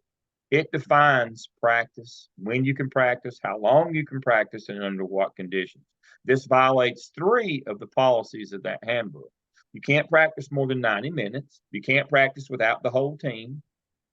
And you have to have supervision if it's like if he was going to keep these kids, say they ended 15 minutes early and he still had 15 minutes, even then he would have to have a female staff member with him, according to the handbook, what the law is. So so at least all of those things were violated. But from what you've been told, a crime has been reported to you of a sexual nature. Call the law. Don't ask somebody. Don't go ask the coach. Call the law. Pick up the phone or the walkie-talkie if you've got an SRO in your building. Do not hesitate. You'd love to do that while the parent's still there so that the SRO can take their statement. And Okay, I just have another one. that circles back to the difference between reasonable suspicion and probable cause. Go right ahead, Siobhan. Okay, so real scenario. So last year I was in elementary school. I had a boy. We had a boy at the school who was taking nude pictures of himself on his iPad and he was showing them to the little girls in his class. Who do we call? Like You've got an SRO assigned to your school. They may not physically be there. You call them, or you call your police force of your district, or you call your supervisor. You need to get the police out there right now. That sexting stuff, that's illegal. That can't happen. I don't care what age they are. You have to stop that immediately. You got to get law enforcement involved on that immediately. They have powers of subpoena that you don't have. Now, here's how it works. You have more power at the school because all you have to have is reasonable suspicion that a crime or something bad has happened. Police have to have probable cause, which is a much higher standard. However, the reason why you involve them is they have subpoena power to get phones and tablets and those kinds of things on that harassment stuff and sexting and all that. The story is one of the APs I trained a long time ago in Charlotte Mecklenburg. He was a young fellow then, and I trained all of them, worked with them. I just did it myself. And he noticed, a bunch of boys gathered around the phone at Huff High School, giggling and snickering. That's my home high school where I live in Cornelius. And he went over and confiscated the phone. He got his resource officer, and they were able to get in the phone immediately. And what he was doing, he was 18 years old, by the way. What he was doing is he was convincing these middle school girls to send him naked pictures, and then he was blackmailing them and having sex with middle school girls, underage, indecent liberties, sexual assault, rape. He's still in prison right now, by the way. That's what we're talking about here. These kinds of things, you've got to get law enforcement there. If you have to call 911, I'd call 911. You got to get law enforcement there. They have much broader powers than you do. But you got to stop this stuff, or it will become prescient in your school, and then your school will become a battlefield. Now, I'm going to show you. Well, y'all already have buku evidence that I'm not too smart, but I'm going to show you how prescient I was. It's not really the prescient or smart. It's that I can, I understand probability and data really well since I've done that for a long time. So I hired a criminologist back in the late 2000s, early aughts. I hired a criminologist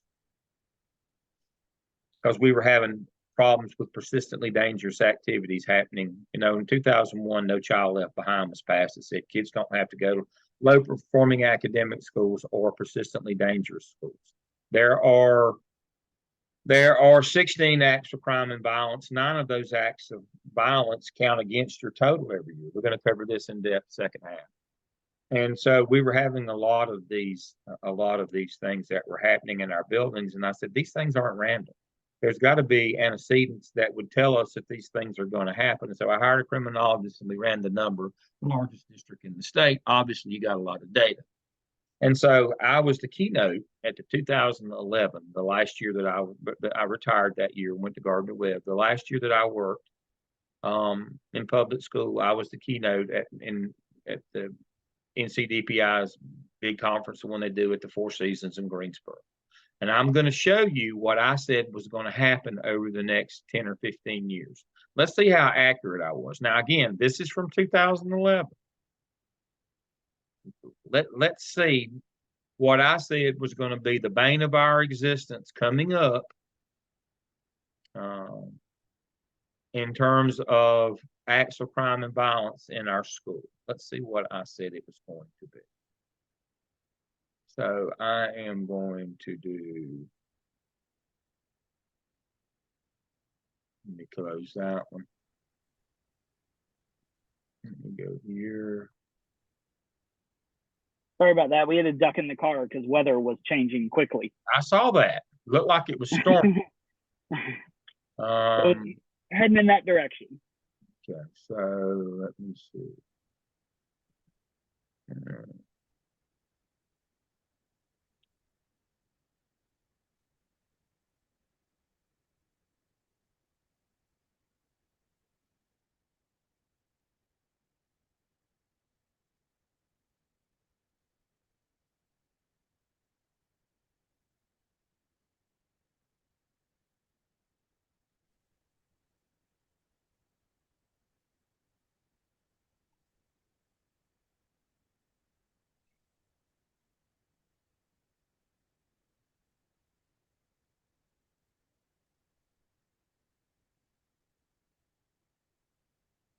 I collected this data from 2009 and 10. I did this presentation in 2011. How close was I on what was going to happen in schools? It was going to become an epidemic in schools, leading to all of these acts of crime and violence. How close was I?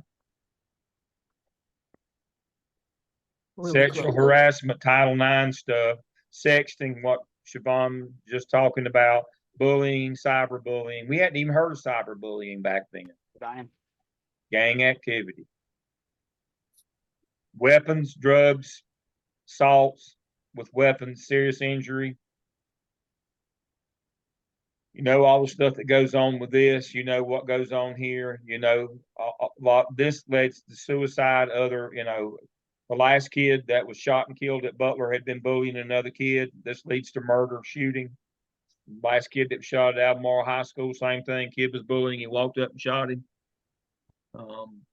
Sexual harassment, sexting. It's pretty prescient, wasn't it? Mm-hmm. Considering that data was collected nearly 15 years ago. But you watch the little things; they become the big things if you don't deal with them. And so the whole notion here is you got on the sex stuff. It will the sexting, the texting, the sexting, the harassment. That stuff, the social media stuff, the bullying, the side, that stuff will spin your school out of control so fast, and you can't get it back. It belongs to somebody else. Then it doesn't belong to you. I said the most important thing I'm going to tell you tonight is call the law. You've got to address it immediately. This is not a call the superintendent and talk about it, or let somebody talk you out of it, or we'll let somebody call the law immediately. And hopefully they can even interview the parents. You do not have the responsibility to a coach who has abused children. That's not, no. Now, people say that if you turn on your teachers like that, the other teachers will be mad at you. No, if they're good teachers, they'll understand that person is ruining their reputation and their profession as well. And they'll respect the idea that you're protecting the shield for everybody. Folks, all we have to trade on in this business is our reputations. That's all we have. And if we lose that, then we've lost everything. But you can lose your school in a heartbeat over this kind of stuff. You have to stop it. You have to be vigilant more than anything else that I know of. You can't allow this to happen. All right. Corey, did you have another one? Yeah, the other one was about dress code. It was case study 34. Okay. Do we do? I mean, the trick on this one, and I don't want to steal Corey. Go ahead, Corey. I was just gonna say it's about a dress code and a dress code violation for religious purposes. So you know the burqa. I was looking at. I was actually kind of googling some of the laws and stuff on this, and some of the cases about students that yarmulkes during Yom Kippur, things like that, and different cases that have said, well, you can't have a dress code if it goes against someone's, religious freedom. And there's the ACLU stuff that can be a part of it. So I thought it was really interesting. I'm not entirely sure what the next step would be. So basically, yeah, in the court case, there's a dress code about head coverings and things like that during class. And then there are a couple Muslim students that are sent to the office for violating dress code. And then the question becomes, what's the first thing you do? And then what's the kind of follow-up?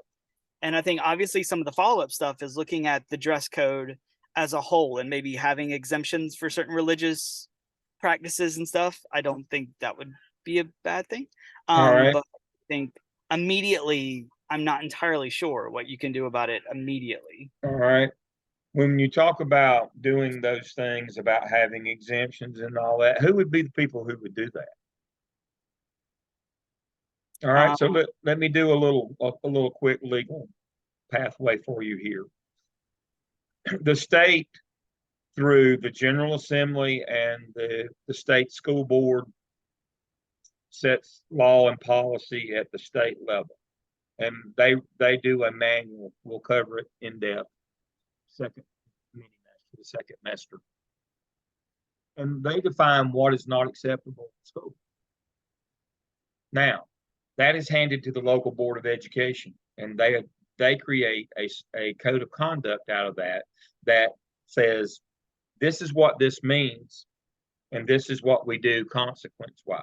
So your local board of education would have to, in their code of conduct, adopt a policy for religious exemption or not.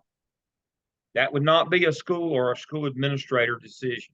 That would be a board of education policy decision. Now, when you get the state manual and it has all the infractions, disruptive behavior, sexual, all that stuff, and the only ones that are defined by the state, which are federal from No Child Left Behind, are the 16 acts of crime and violence. As an old Baptist, it's pretty embarrassing to read about sexual assault, sexual offense, rape, indecent liberties. Those are the only ones that are defined because they're violations of federal law. The other 200 violations that are the things that are not supposed to happen to school, it just lists them. It doesn't say what it means, or it doesn't define it. And it definitely does not set a penalty. The local board of education sets all penalties or consequences for behavior, not the state. That's in that code of conduct. We'll study that in the second semester. So in a case like this, you simply follow the board policy that's expressed in your code of conduct for your school district. You've got one. And whatever it says, that's what you follow. This is the easy peasy. Most of them have a religious exception inside the policy, and you go on about your business. Now, back in the 90s, when I was a high school principal in Charlotte, I had a boy that wore a dress.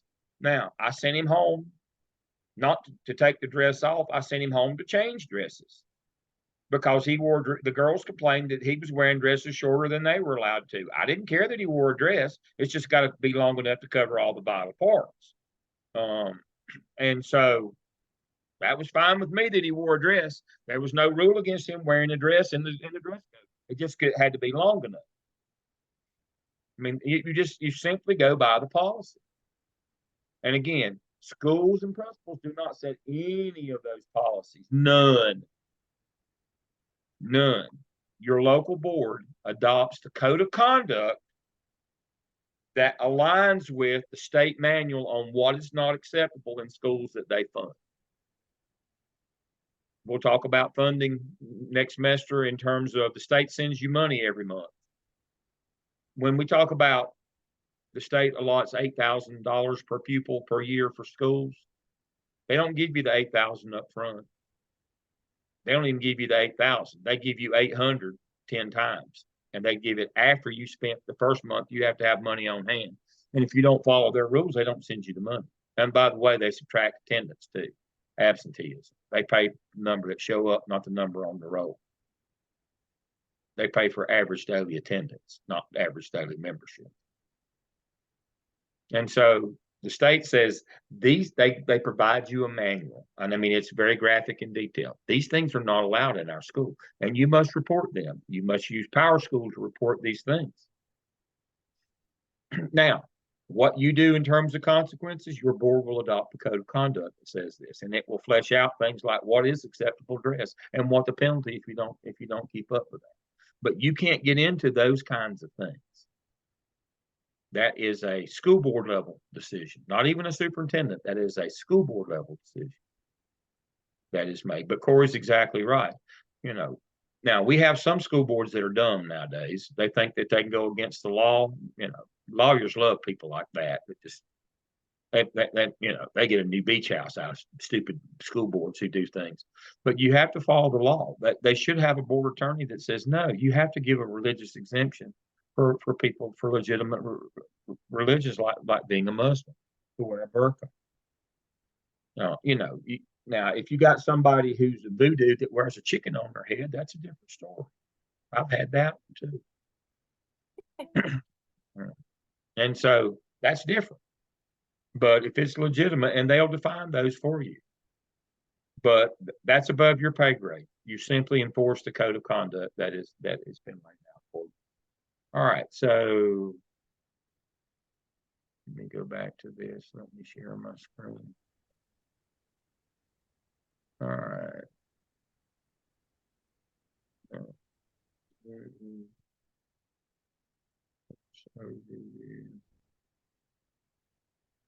Yeah, wrong one. I switched over to the second half here. All right. So I want to cover 6 and 25. 6 was about funding. Let me pull it up right quick. Now, this is the one where, again, you got to be very, very careful.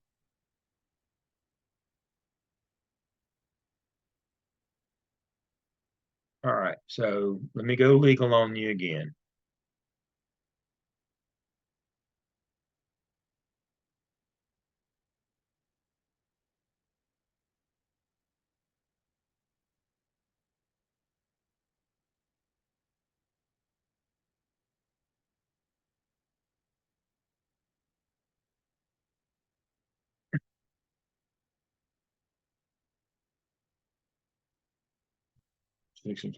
Let me go legal on you. So let me go back to this.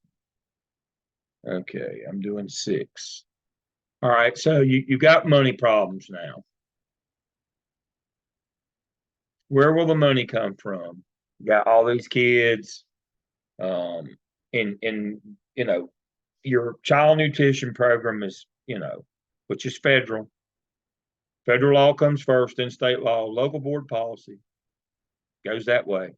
Your feds are mad. Why are they mad? Because you're running snack machines and drink machines. And you're competing with the child nutrition program, which is federal. Can't do that, can you? Nope. And that's where all your money's coming from. Well, first thing is you need to understand you can't compete with your child nutrition. That's not debatable. You weren't supposed to be doing that. You've been breaking the law to do that already. So it's not like, you know, oh, this is a burden. No, you're lucky you're not in jail. Can't do that. All right. So now, can you be changing things around in your budget if you've already had your budget approved for the year, your local budget? No, can't do that. But you need a better fundraiser probably. Or you need to find alternative funds. So my suggestion to you would be to make sure that you looked at alternative ways to raise money if you felt like you really needed that money. Now, one of the things that people do, and I want to caution you not to do, is start looking at Title I money. This was obviously a Title I school. Now, this is where it comes in handy to have this piece of information. There is a difference in Title I schools and Title I programs. Anybody know what that difference is and how that difference manifests itself in the day-to-day operations of a school? All right, let's talk about what is a Title I school. Beth, you have any notion? A Title I school is where all students are served by Title I funds. And a Title I program is where only certain qualified students are serviced by those funds. I love it. I love working with you folks from EDCI. You're so smart. You're so on the ball. She's exactly right. I couldn't explain it better myself. I think it's 50 and 80, Beth. 80% or more free lunch in your Title I school. Title I money, we can spend it on anything we want to. Any kid in the bill, we can actually do some of this stuff with that Title I money. Problem is if we're a Title I program, which is only 50% free, and only the Title I kids, and not only the Title I kids can share in it. How we spend it is also much more restricted. We can't spend it on food or parties or any of that stuff in a Title I program. We can do that in a Title I school. And so what we have to be careful of is we start looking around, we'll for other sources of money. Understand it. Don't be looking at Title I. Don't be looking at the feds because you can lose your shirt. Don't be looking at other programs either. You've got a budget that says this money is going to go here, here, and here.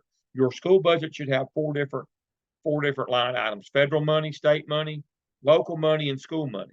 And you can't cross them over. You can't take money from one to put in the other, or you can't put them together. They're four different funding streams.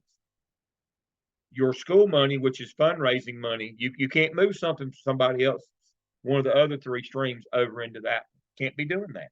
It's illegal. You'll have to go to jail. But everybody starts looking around, the first thing they think is, aha, Title I, that's a pot of federal money. We can just spend that any way we want to. No, you cannot. So I tell the story. This is absolutely a true story. So when you're going from west to east in North Carolina, you're on 40. When you get to Raleigh, you go around the belt line, and 40 turns south to Wilmington. About halfway between Raleigh and Wilmington, you get off on 42 there at Newton Road, and you go across the state east toward Topsail. Now, I would say it's out in the sticks, but that is an understatement. When you turn off about 2 miles on 42, your GPS just starts spinning. Doesn't even have a map. So far out in the woods. You're so far out in the woods, even the Presbyterians handle snakes. I mean, you're in the middle of nowhere. And so you're worried you're going to get lost, run out of gas. I was going to a school over in Chinkapin, and I tell you, they were working on the road, and they detoured me through a man's yard, and I drove up and out the back of his carport to get to the school. That's how far out in the woods we were.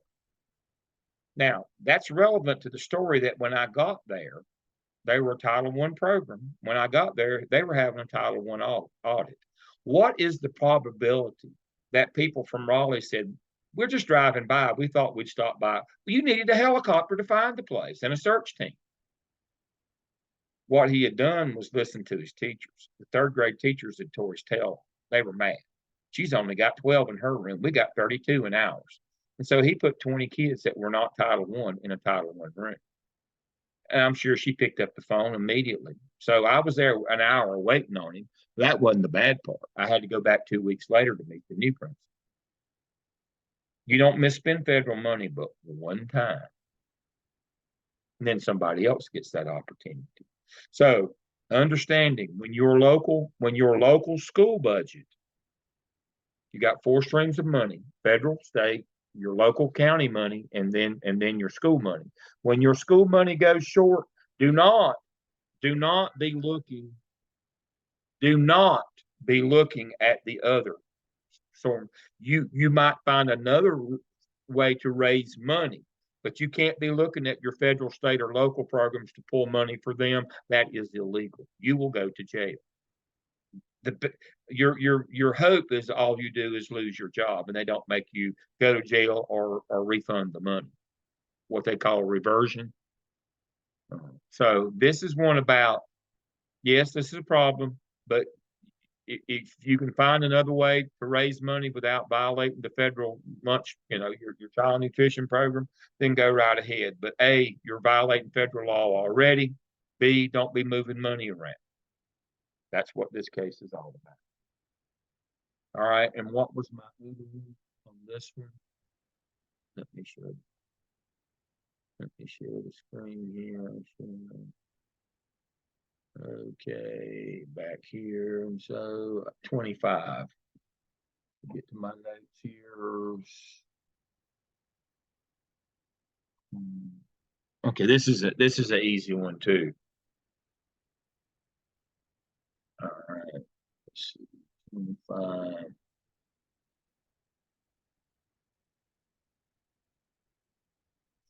Students are hanging around the shops. Okay, we had this problem in Charlotte over at Eastland Mall. And for some reason, the deputy superintendent that we had at the time started a program called Tolerate No Truancy, TNT. We're dynamite. And when they would call, we had to go over there. And that's when I was on a truancy deal when I got shot at over on Pegram Street in front of Hawthorne. It's a good thing Tim was big as me at that time. I wasn't as near as round as I am, but we were both pretty big boys. And I had him with me. I was armed, as I always was back in those days, because I wasn't in a good place. But you know, you don't want to return fire in a crowded neighborhood. And we were right in front of Hawthorne Junior High on Pegram Street. So I was driving a Ford Explorer SUV, so we were able to crawl under it until the shooting stopped. But it's a fool's errand, is what I'm telling you, to do that stuff. There's a wonder we didn't get killed out doing that truancy stuff and going over to Eastland Mall while it was still open and all that crazy stuff. And so the notion here is what you tell these people in commerce. It's called the law. We have no jurisdiction over there unless it's the school day. They're just like any other citizen. We're about educating kids. We're not. Our job is not to go over and do code enforcement or supervision of people in your store. Now, you can say it in a nice way, but you say it in a firm way. We're not in that business now. Again, I've been around a long time, and I'm not making this up. For a whole year, we did this craziness in Charlotte for a whole year. TNT. It went all over town. It was over TV. They passed out cards with the school's number. If you got a problem, they'll come out. That's the stupidest thing I've ever been involved in, hands down. And I've done some dumb stuff in my life, but that was the dumbest. Somebody didn't get killed. I told you, after we got shot at, after me and Tim got shot at over on Pegram Street, when I sent counselors out on truancy or whatever, I don't care who went out, the SRO went out with them, armed, and we stopped.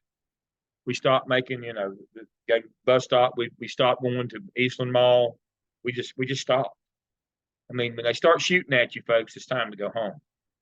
We're not in law enforcement. And that's the kind of stuff that can happen out in public. You can get hurt really quickly. Really quickly. One of the more famous stories in the history of Charlotte Mecklenburg is the principal who went crazy at Albemarle Road Junior High School. I mean, they came and got him and put him in a straitjacket and put him in a rubber room. I'm not making that, but he went crazy. But unfortunately, he went crazy at school. And so, as I said, in Charlotte Mecklenburg, we tripled the buses. And so we had junior highs we generally had 3 lunch shifts, one for each grade level. We did a split fourth period. Y'all know how that works. And they'd been fighting at Albemarle Road, which they pretty much did all the time. They'd been fighting through all 3 lunch shifts and the break between the last 2. They'd been fighting for 2 hours solid. So he rang the bell at 1:30. What's the problem with ringing the bell at 1:30? There wasn't not one bus on the lot. Now, if you know anything about Albemarle Road back in the day, how many of those kids you think their parents drove them to school? That would be 0. They either walked or rode the bus. They come rolling down Royal Avenue, which is the front drive of the school, onto Albemarle Road and headed up to the mall. I was on one side of the mall at Eastway, and he was on the other over to Albemarle Road. And they knocked every window out of every store, McDonald's, turned over cars, set them on fire. And just completely vandalized. 1,400 kids will do that, turned loose at 1:30 in the day. With no supervision, they just completely tore that side of town off and just about burned the whole side of town down over there on that road. And so, you can't do something crazy like let kids out. But if they don't come, or if it's after school, I mean, they act crazy when they're in situations like that. They will hurt you. I don't know which one of them was shooting at us that day. I think it was one of them McFadden brothers, Marquise or his brother over there, Buster or whatever, was shooting at us over on Pekin Street that day. But that's what I'm talking about. That's the kind of stuff you get into. Absolutely, that happened. Both of those things, and so you don't want to get involved in something like this. This is a very polite but firm no. This is not a school problem. You know, they're only students when they're with us. They belong to somebody else when they're not with us. We just, you know, we just tolerate them 6.5 hours a day. They're not ours. I didn't birth any of these. Not mine. And we have to be very clear in that we can't solve all of society's ills. We can't let them blame the school for this. This is not a school problem. But you definitely don't want to be involved with stuff like this. All right. Let me do a couple more right quick. Let me see. I will say, doing this class, thinking of schools I have worked for, just how many times they were not in compliance with some law at some time. Absolutely. Because even talking about competing with the cafeteria, like the school I was at before, they sold Bojangles biscuits in the morning, the athletic booster people did, exactly, and sold Marco's pizza at lunch, and had a canteen, had the basketball canteen for games open, and sold all kinds of candy and snacks and everything from there every single lunch. That's crazy, but I know exactly what you're talking about. Yeah. And so this one, Kate, thank you. And we'll talk about that a lot second half, Corey. That's exactly right. And so what I tell students is, you know, I want you to remember those things and bring those things up so that we'll know not to be that dumb and do those things. You know, because when you go to court, those things are just losers. You can't defend yourself in court. All right, so case 3 is another one of those that you should involve your school improvement team with your school improvement plan that sets the priorities about the money. Again, you conduct, you review your science program. They don't do well. The superintendent wants massive resources, basic allotments, jealousy among the departments. If this, again, you go to your school improvement team, and when you do your school improvement plan, that determines who gets what money. So that's the deal on that. Let's see. Let me go through my list here. Did we do 4 Dr. yet? Lamb, you forgot mine. Oh, Beth, we hadn't done yours yet? No, Oh, I thought you did yours. no, I've just made comments on others. What's your first one? Case 7, which textbook will it be? Well, that's right up your alley. You ought to know this one. I'll have to learn something while you do this one. Well, the one thing that stood out was very last sentence where it says a cause celebre looms. So I looked up cause celebre. That means a fist fight, by the way. Well, and I sat there and I thought about this is so fitting in like various states across the United States. This middle school case is their social studies is going into review. Yeah. And the principal has a strong opinion about the current series and how it doesn't adequately depict contributions made by minorities and women. And principal came out of that field of social studies. So they have more than a casual interest in this and knowledge of the issue. The social studies department is split at the school. It's a middle school. 2 teachers don't want to use any kind of text. Several teachers are not satisfied with the current text, and 3 others favor at least 2 other series other than the one they're currently using. So they're having to do a review, and the board requires them to adopt one. And so they have to adopt one, and they also will permit supplemental works if they can be shown that there is a good reason to do so. And so the one thing that the chairperson of the department is undecided and wants the principal to intervene because obviously her department's split.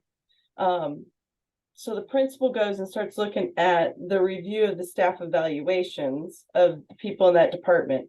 And one of the teachers that doesn't want to text at all is among the top rated teachers in the school. So she's unhappy with the more conservative posture. This particular teacher is unhappy with the more conservative posture of many of her colleagues, and wants, unless a more positive stand on multicultural nature of society is taken in the department, she's going to go somewhere else. So, you know, I sat there with this one and I'm like, well, this is what's going on in Florida. This is what's going on in Texas. This is, Yeah. you know, it's very controversial and a great deal of public attention. The one thing that, because we just went through a textbook adoption with reading, that I sat there and thought about was, okay, they have to analyze the curriculum. They have to analyze their standards and how the two potentially align. And where it doesn't align, because no curriculum is going to be perfectly aligned to any particular state standards. No textbook company is ever going to commit to that unless the entire state Commits. is Yeah. committed to buying their book. Yeah. But that's where some of the supplemental stuff could come into play and be justified. Yeah, my district is going through this right now, because of the challenges to English books, like especially the stuff that's not in the textbook. Right. My district is like the English teachers. We had a PD before school started. We have another one coming up, I think, in November, and then we're supposed to choose our next textbook to adopt in February. And it is, you called it a fist fight. It is a fist fight. Yes. Yeah. Because whatever textbook we adopt, we can teach from it and be like, well, you can't, you know, it can't be challenged as much because everyone approved it. State approved it, school board approved it. Like, so it's become a thing. We've been battling curriculum for a whole year now, and this is our second year with this same curriculum, and it's just been one solid battle after another with it. So Right, one of the things I've had teachers come to me to say, well, I don't like this or that. And I was like, this is the one that the teachers voted on, that they chose. And then the board approved it because it was recommended for the various reasons, you know, and it's hard. But I do think that the fact that the board is willing to permit supplemental work when it's shown there's a need, which then goes right back to the standards. Yeah. Well, two things I want to point out on this one. Number one, because your best teacher can do it without a textbook doesn't mean that anybody else can. Mm-hmm. Your best teachers are your best teachers if they had a knife and was whittling, you know, a stick to write in the dirt, they'd still be your best teachers, regardless of what materials they use. You can't fall into that trap. Well, she's the best one, and she don't know. Yeah. All of them aren't the best one. So you don't fall into that trap. And number two, I hope to remember to say this every time I'm with you. I told you when I played outside linebacker, my position coach used to tell me all the time, don't think. You're not any good at it. Stick with what you're good at. Just stick your head in the tight end's ribs when he comes across the middle. Don't think. You're hurting the team. Principals, don't think you're hurting the team. Principals don't have a dog in this fight, or you should not get a dog in this fight. Oh, well, I was a social studies teacher. Well, I was a kid one time. I'm not anymore. You got to let that go. You just let it go. Mm-hmm. You are not at the central office level. You are not a policy maker. Your job is to carry it out. You do operations. Don't think you're hurting the team. And that's the biggest mistake that you can make as a principal, is to get involved in political situations where you have no standing. You can't make any of this happen. The board makes this decision. The superintendent doesn't even make this decision. Just like the code of conduct, the superintendent doesn't even have the right to make the code of conduct to give a kid a consequence. That's the school board's decision. Now, they might do something stupid and get sued and lose money, but that's their right to do that. Principals don't get involved in textbook material battles. Don't. Just walk away, lay it down. And principals they want to be policy makers. They want to be, no. You do operations. You run things. You're not the brains of the outfit. You know, that's somebody else that makes these decisions. And the worst thing you can do is get a dog in this fight that you didn't have to. Because I used to be one of them. No, no. Let it go. Nothing you do is going to make it better. You're only going to make it worse. Just understand that this is a political issue that's above the school level. And if it's above your level, you can't solve it at your level. And Beth is exactly right. We'll find some supplemental materials, whatever they adopt, and we'll go on about our business. That's what we're going to convince our teachers of is we'll find, we'll help you find some stuff that you like and off we go.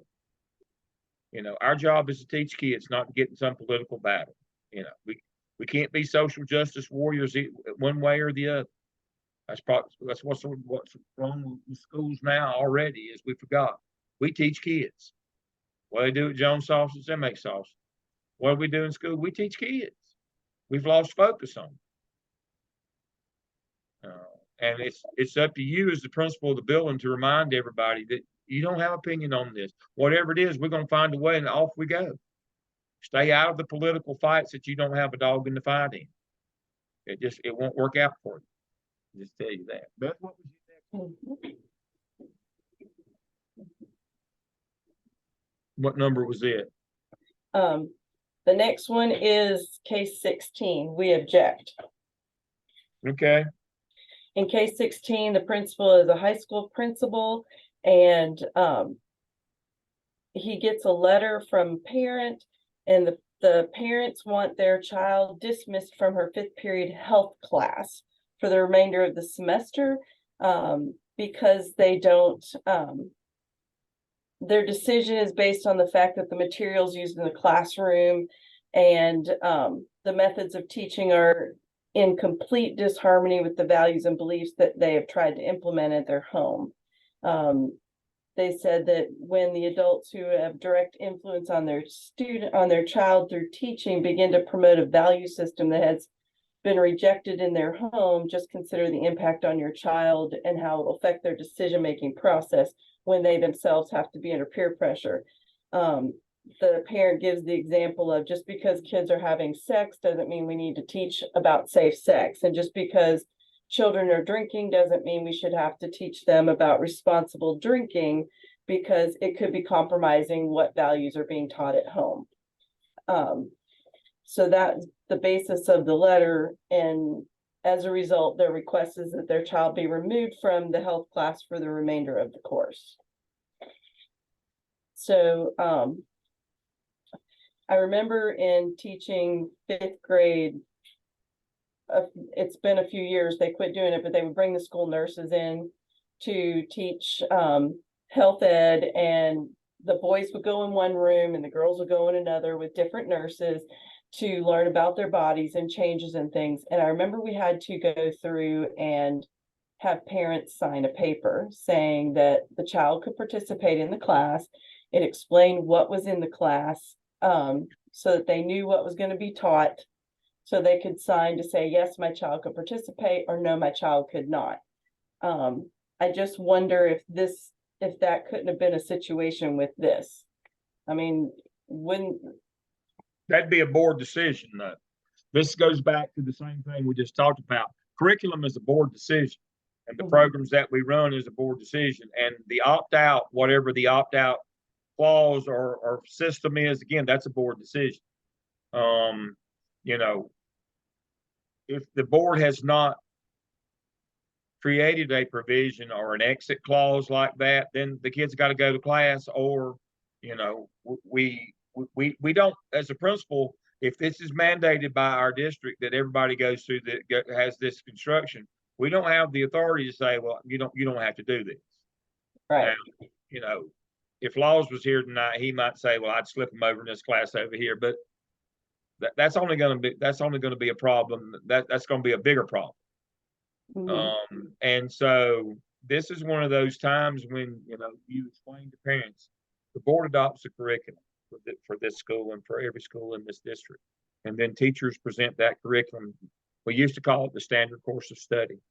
Right. The state curriculum that's been, or the curriculum that's been adopted here, And until the school board says no, your child needs to come. Now, in my head somewhere, I'm trying to get a handle on this tune that I'm hearing in my head from the 70s.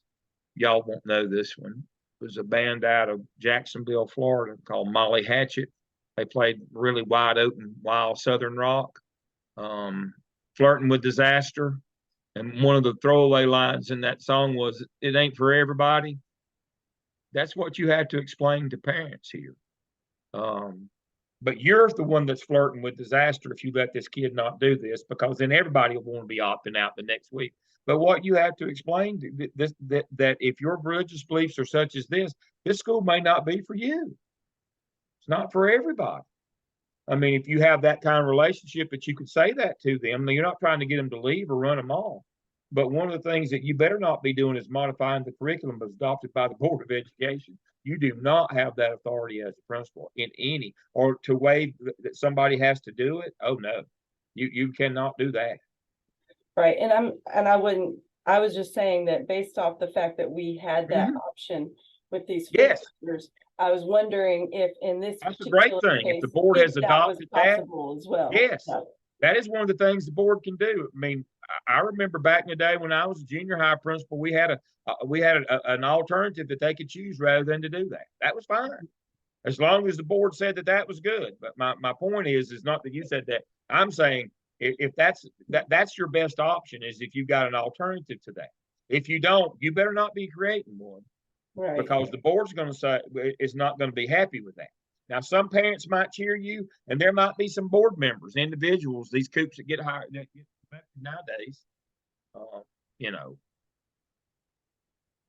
That falls under, the opinion of 1,000 idiots is still the opinion of an idiot. I mean, that you got stupid people to vote for you and got you on the school board doesn't mean you know anything.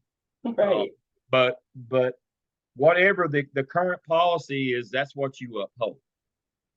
They hire you to uphold law and policy, not to make it, not to interpret it, not to agree or disagree with it. You get hired to uphold law and policy. And if you've got an alternative, we did in Charlotte Meck, we absolutely did in junior high. We had an alternative. And that's what we put them in, and we went on about our business. But our board was a little bit, they were a little more forward thinking than out in the sticks. And so, I worked out in the woods for 15 years. There's nothing wrong with working out in the woods. And so good people, but a little backwards sometimes. But whatever the current policy is, but Beth's exactly right. You're hopeful.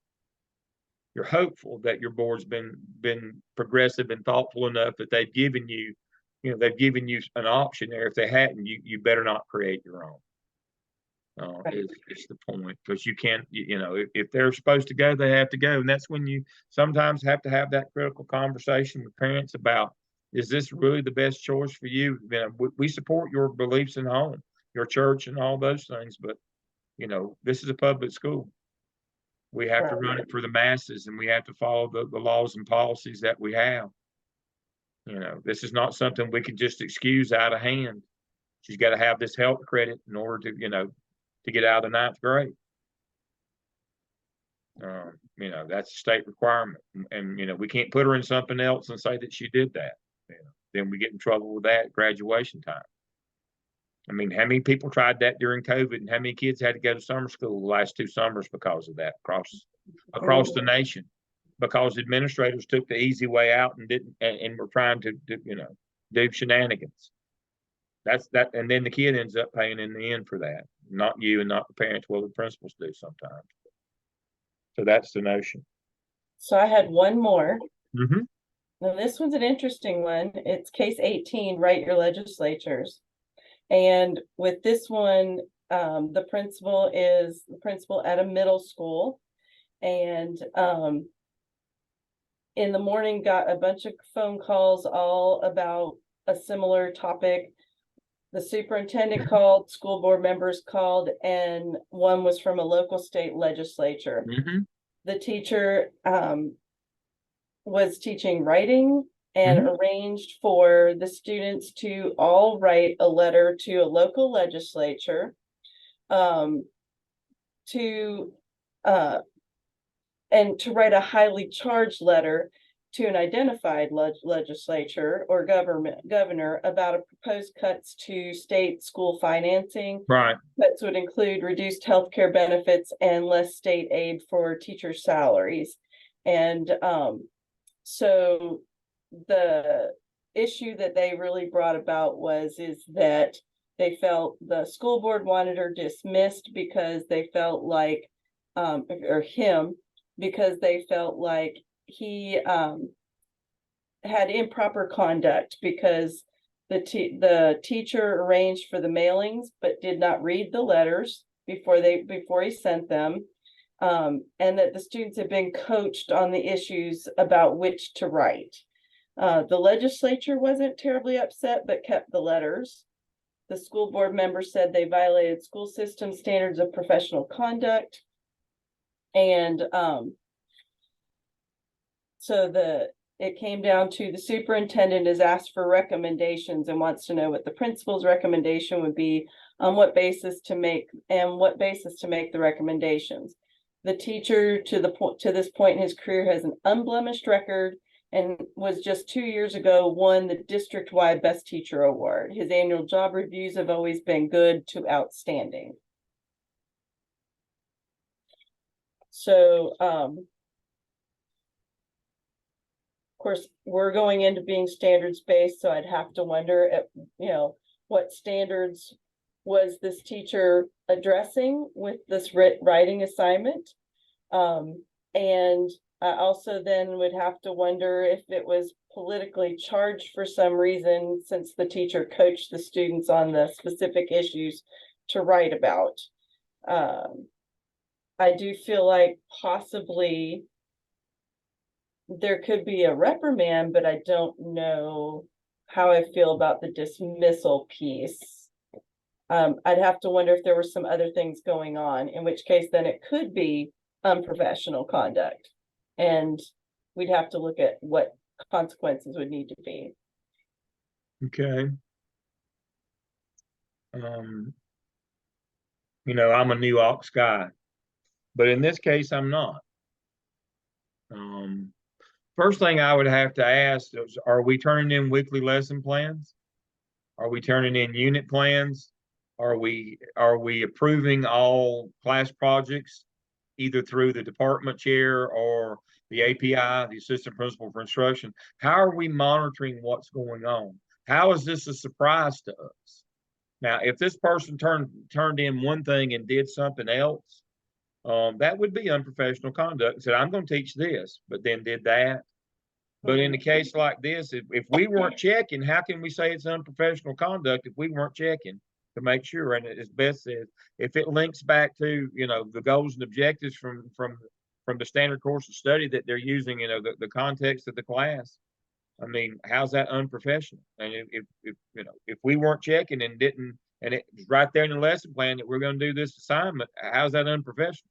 Now, if they turned in one thing and did another, there you go. That's dead bang. But that's one of the reasons why we have teachers do lesson and unit planning. It's what we do in our PLCs. That's what we do in our planning time. That's why we call it planning time. They make plans. Funny how that works. And we do these, but now if we're just having them do this and we're not checking them, then that's on us. I mean, why go to all that trouble if you're not going to check and see what they're doing? Have some sense of that. I mean, is the department chair checking, or is the API for instruction, is the principal? Who's checking this? If nobody's checking it, then discontinue, just let them do whatever. But if you've got a system in place, and I'm saying if you've got a system in place, you should have caught this. If you didn't, it's because then there was unprofessional conduct went on, one way or the other. But if you didn't have one, you don't have a leg to stand on legally to try to dismiss this person if they didn't have to turn in their lesson plans or their unit plans. You try to go to court on that one. Now, the school board can do whatever they want to. You know that principals and superintendents do not hire and fire teachers. Let me say that again. Superintendents and principals do not hire or fire teachers. The school board hires and fires teachers. Now, my recommendation as a principal would be no further action. Now, well, they can do whatever they want to. Now, if that would be if I hadn't checked and there was no system. Now, if we'd been checking and this person entered deception, then my thought would be is that's unprofessional conduct. I would support it. You know, I would support an action plan or dismissal. I mean, it's just that simple. What have you done to make sure that you know what's going on in your building? If you're not doing this, nothing you can do. If you've not been monitoring instruction, you people are wizards at instruction. You know this stuff better than I do. I don't know why I'm trying to convince y'all. You know you got to monitor instruction. You can't just again. We'll finish tonight where we started. You can't just because you told people to go to the room and teach the content, don't mean that they're going to go to the room and teach the content. But you know, because they turned in this lesson plan, that might have been the same one turned in the last 7 years. That doesn't mean they're going to teach what's on that plan. Somebody's got to be doing those fidelity checks. Somebody's got to be in that room every now and then to keep them honest. If you're not, then what are you complaining about? I mean, that's where we are. That's on you if you're not checking. Now, if you're checking and they've done something deceptive, that's a different story. But again, the superintendent can want whatever he wants, but the superintendent can't fire this person either. They can recommend to the board, but the board makes the ultimate decision. But you know, that's kind of the legal basis for this case is if you've not been monitoring this teacher, you shouldn't do anything. You should not, because you know he can sell your pants off. What does anybody else think? Jessica, you're in elementary, but you know, what if you had a teacher doing one of them flower baby things or all that crazy stuff that they do in elementary and middle school that you weren't aware of? What's the feedback on that? I can't not be aware of it. Right. Like you said, I have to be in the classrooms. We intentionally set up several schedules where Yeah. I get so many teachers every day, and then we do calibration walks every week, and There you go. I'm in the classroom every day. Yeah. Yeah. You know, I'm guessing your calibration walks are based on pacing. Pacing and implementation of the new curriculum that we're doing, and just helping teachers teachers implement those things because it's such a different curriculum than what they're Yeah. So you got to make sure they're doing it. You can't just hand them the new book and say, here, go do this. right. Yeah. Mm-hmm. This one is about instructional supervision. What this is, that is the gist of this case. If you've been doing instructional supervision and you know this person's going to do that, then it's not a problem. If you've been doing it and this is a out of left field kind of thing where they said they were going to do one thing and did another, that is unprofessional conduct. But if you're not supervising, all you got to do is just grin and bear it. And then you need, and then when the superintendent's mad at you, you got to say, we weren't paying attention. We weren't supervising. We weren't doing those curriculum walks. We weren't doing any of that stuff. We weren't doing pacing. We weren't doing any of that stuff. Well, what were you doing every day? Well, we got the lunchroom pretty regular. Right. But other than that, I mean, what were you really there for? All right. We went a little over tonight. I'll do better next time because it's just going to be me next time. But y'all are going to participate next time. Make sure you look at next week. I've got a really good PowerPoint from I think Dr.